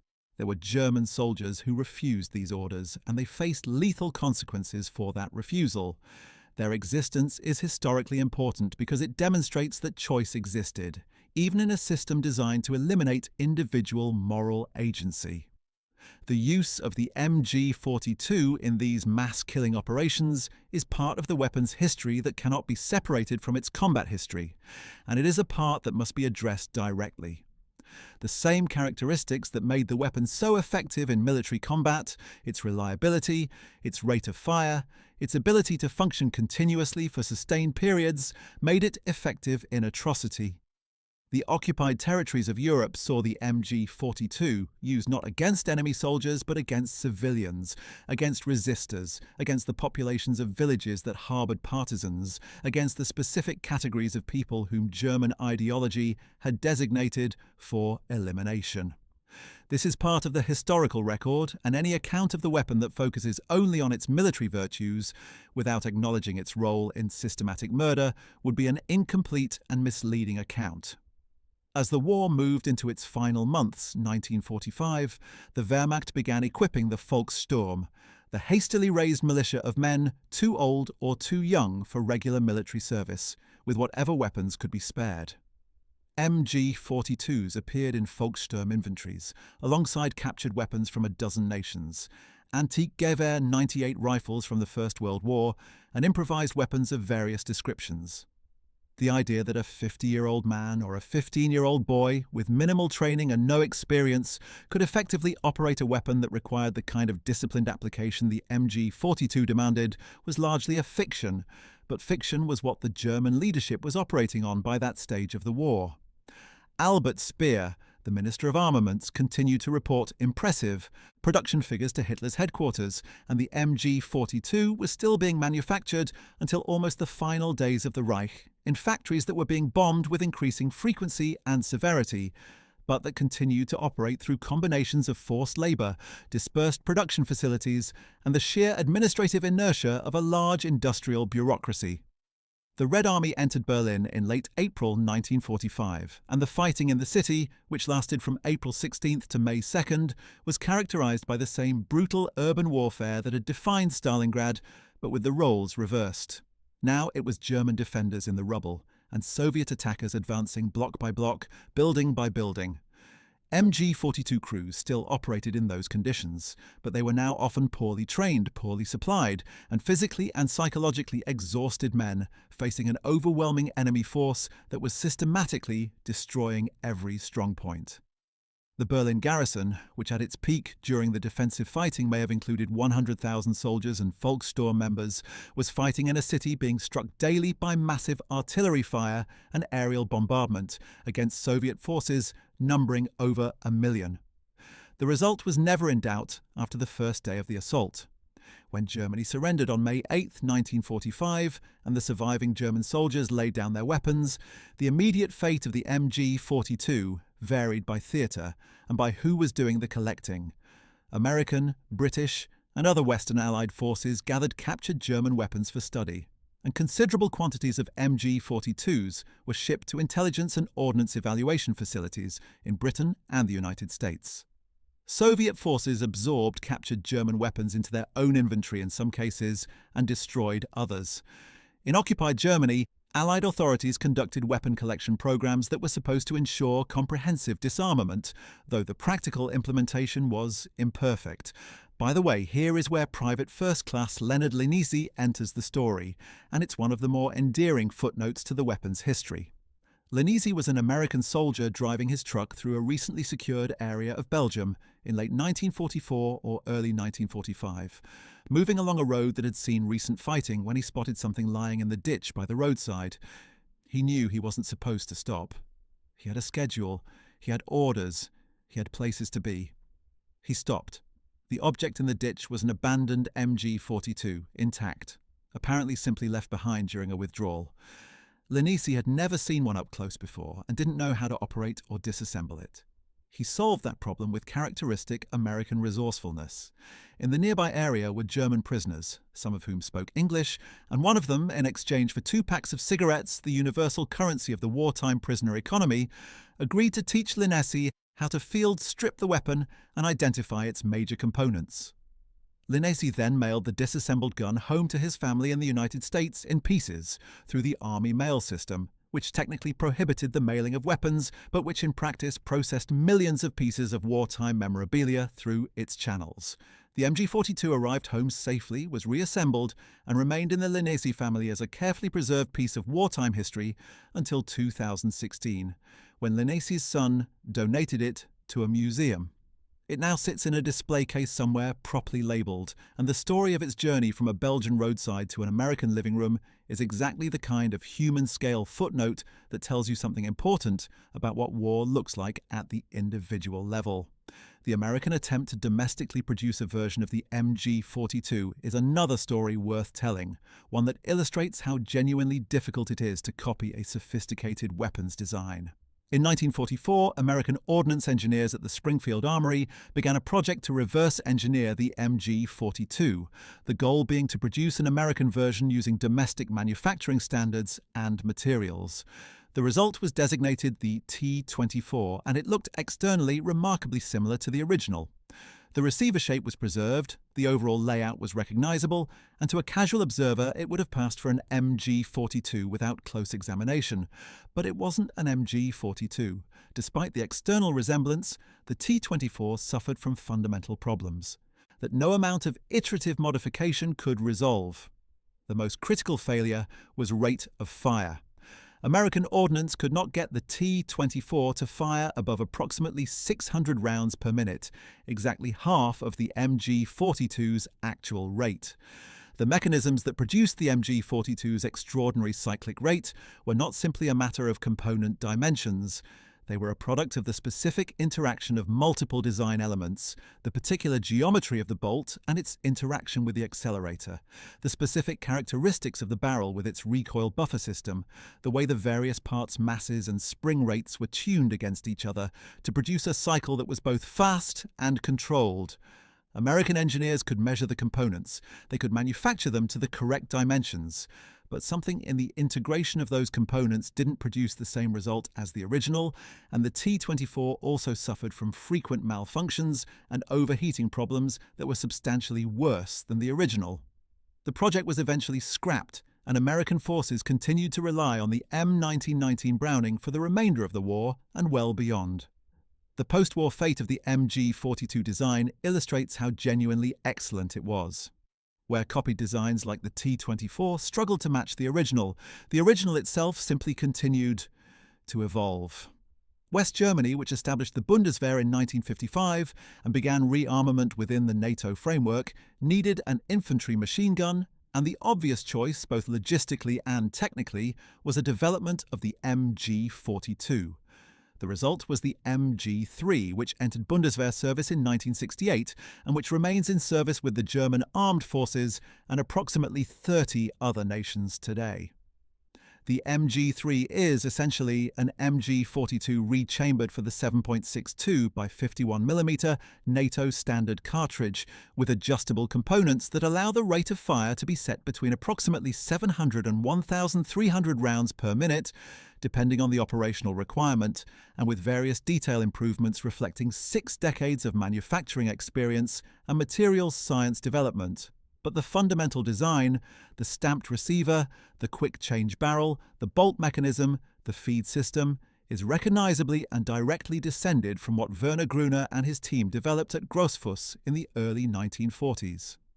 The M60 machine gun, which became the standard American medium machine gun from 1957 and saw service through the Vietnam War, the Gulf War, and other conflicts, was explicitly designed using lessons from both the MG-42 and the German FG-42 parachutist rifle.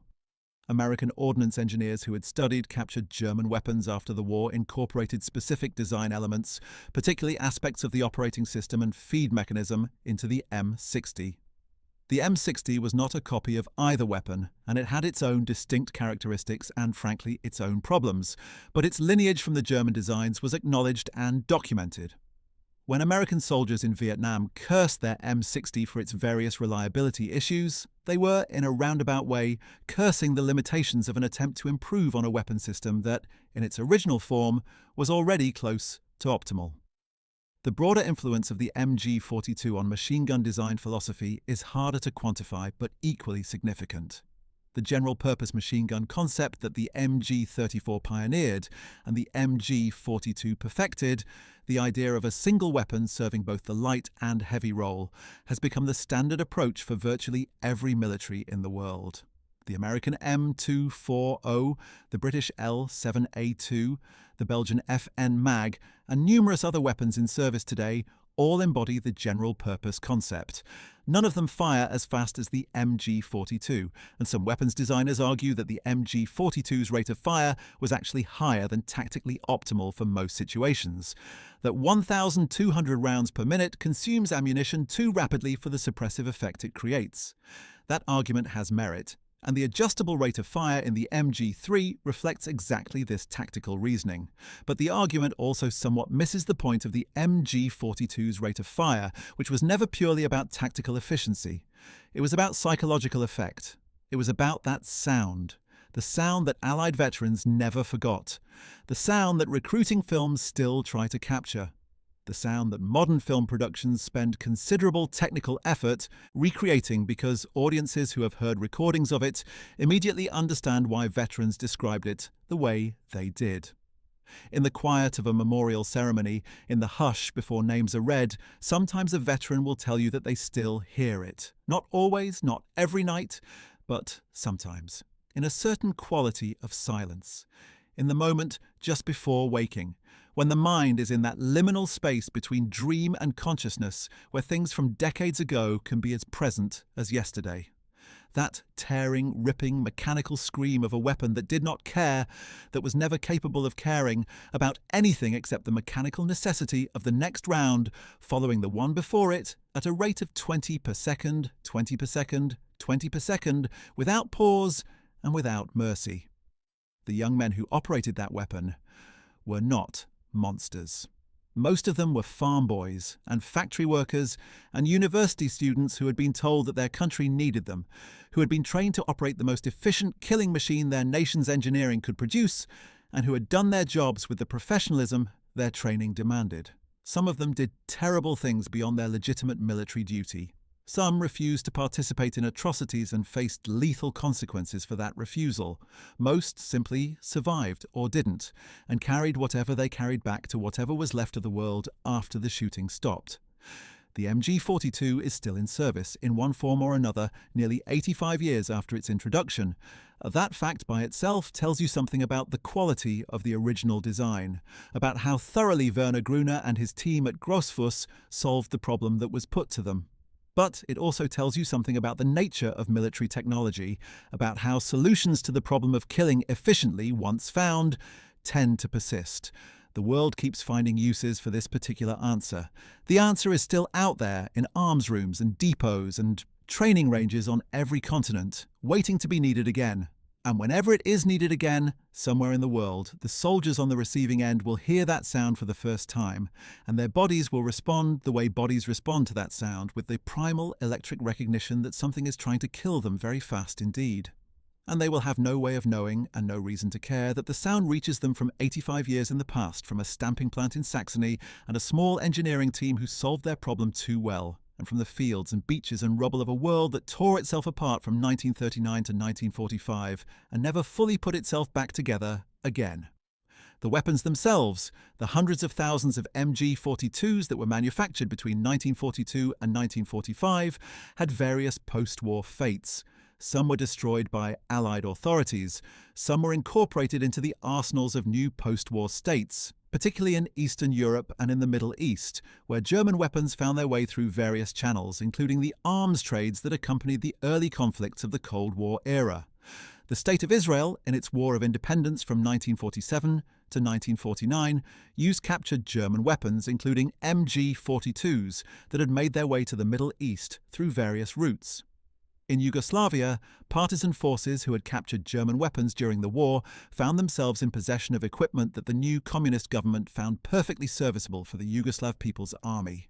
Some of those weapons, or weapons manufactured from German patterns after the war, may still exist in service with some armed force somewhere in the world. The psychological aftermath of the war for German machine gun veterans who survived is a subject that German society was largely unwilling to confront for several decades after 1945.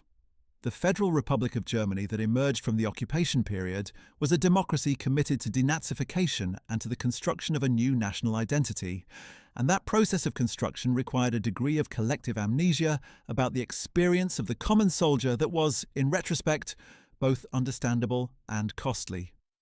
The Wehrmacht, with its millions of ordinary conscripted soldiers who had fought in conditions of extraordinary violence and who had sometimes, in varying degrees of agency and compulsion, participated in atrocities, was for a long time conceptualized in West German memory as a morally distinct institution from the SS, which was made to bear the primary moral weight of National Socialism's crimes. This distinction had some factual basis, but was also in significant part a fiction that served the psychological needs of a society trying to live with its recent history. The veterans came home. They returned to the farms and factories and offices of a destroyed and then slowly rebuilt Germany. And they were, most of them, silent about what they had done and seen. The silence was partly about social norms, partly about the genuine difficulty of describing combat to people who had not experienced it, and partly, in many cases, about a kind of protective instinct toward the people they loved, a reluctance to bring the things they had carried home into the domestic spaces that represented what they had returned to. The children of those veterans, born in the 1940s and 1950s and raised in the silence, often knew almost nothing about their father's wartime service. The grandchildren, born in the 1960s and 1970s as the first stirrings of serious historical reckoning with the Wehrmacht's role in the war's atrocities, began to emerge in German academic circles, sometimes found that the silence had hardened into permanent opacity, that there were things their grandfathers had taken with them that were never going to be spoken. What the veterans did speak about in the interviews and memoirs that accumulated from the 1980s onward as the generation aged and the urgency of leaving some record became apparent was frequently the experience of combat itself rather than the larger questions of moral responsibility. They talked about the guns, about the cold and the heat and the weight of the ammunition, about the specific sounds and smells of their experience, which is to say the sounds and smells of violence on an industrial scale, because industrial scale was the only scale available. And occasionally, in the more candid accounts, they talked about what happened to them afterward, about the way the experience of operating a machine gun in conditions of mass killing had left specific marks on them that did not fade with the decades. One veteran, interviewed in the early 1990s for a German oral history project, described his experience as an assistant gunner on the Eastern Front, in terms that cut through the usual evasions with unusual directness. He said that the hardest thing was not the fear during combat, which was intense but manageable, because during the fighting you were busy, you had things to do. Your survival depended on doing them correctly. The hardest thing was the 10 seconds during each barrel change, the 10 seconds when the gun was silent and the fighting continued around you, but your specific role in it was temporarily suspended. In those 10 seconds, holding a barrel that was too hot to touch without the asbestos glove, he said, you became aware of yourself in a way that the fighting itself suppressed. You were aware of what you had been doing for the past however many minutes or hours. You were aware of the field in front of you. You were aware that you were about to resume what you had been doing, and that you wanted to resume it, that the silence was actually harder than the firing in some ways because the silence meant time to think. He said he sometimes looked forward to getting the new barrel locked in, not because he wanted to kill more people, but because operating the gun didn't leave room for the thoughts that the silence did. The children and grandchildren of the men who built and operated and fought against the MG-42 now live in a world where machine guns similar in principle to the MG-42, and in some cases directly descended from it, remain part of the military arsenals of most nations on Earth. The basic problem that Hiram Maxim solved in 1884 and that Werner Gruner and his team at Grossfuss solved with such extraordinary efficiency 60 years later has not been superseded by anything that has emerged in the 8 decades since. The technical details have evolved, materials have improved, manufacturing methods have become more precise. Rates of fire have been adjusted, calibers have been standardized within NATO, but the fundamental concept of a belt-fed, air-cooled, crew-served weapon with a quick-change barrel capable of being operated either from a bipod in the light roll or a tripod in the heavy roll, firing a full power rifle cartridge at a rate sufficient to suppress enemy infantry across a wide arc is the same concept it was in 1942. The MG-3 that a Bundeswehr infantry squad carried to Afghanistan or to the Baltic as part of a NATO deterrence force in the 21st century is, in its essential design, the MG-42 that was fired at Omaha Beach and across the steppes of the Soviet Union and down the lanes of the Normandy bocage. There is something both mundane and profound about that continuity. Wars end. Governments fall, borders move. The people who fought the wars age and die, and the wars pass from living memory into history, and then into the kind of history that gets packaged into documentaries and taught in schools and argued about by academics who have never heard the sound. But the solutions to the problems of war tend to persist longer than the wars themselves. The MG-42 is now closer in time to us than it was to the Franco-Prussian War of 1870. And it is still in service. The question of what that says about human nature and human institutions, about our capacity to develop highly efficient answers to the problem of killing each other and then to go on using those answers indefinitely, is a question that military history can raise but cannot answer. The answer, if there is one, lives somewhere else, in philosophy or in politics or in the very long, slow, uncertain project of building a world that does not need those answers anymore. What we can say, and what this story of the MG-42 and the men who operated it and the men who died at its hands has tried to show, is that behind the statistics, the calibers and rates of fire and production numbers, there were human beings at every point in the chain. The engineers at Grossfuss who solved the problem they were given, the soldiers who were trained to operate the solution, the soldiers on the other side who were trained to defeat it and who paid with their lives in the attempt, the civilians who were killed by it in places and circumstances that had nothing to do with the clean, professionally described world of infantry tactics and small arms doctrine. All of them were people, living in a specific moment of catastrophic historical disruption, making the choices that their situations allowed them to make, and carrying what they made and did and witnessed forward into whatever came after. And the weapon that was at the centre of their experience, the weapon made in a pressing plant in Saxony from stamped metal parts, the weapon that made a sound no one who heard it ever forgot, that weapon is still out there, changed a little, updated, rechambered, still capable of producing, at the pull of a trigger, 20 rounds per second, 20 per second, 20 per second. The sound of the last century and perhaps the next one too, if we are unlucky enough to need it.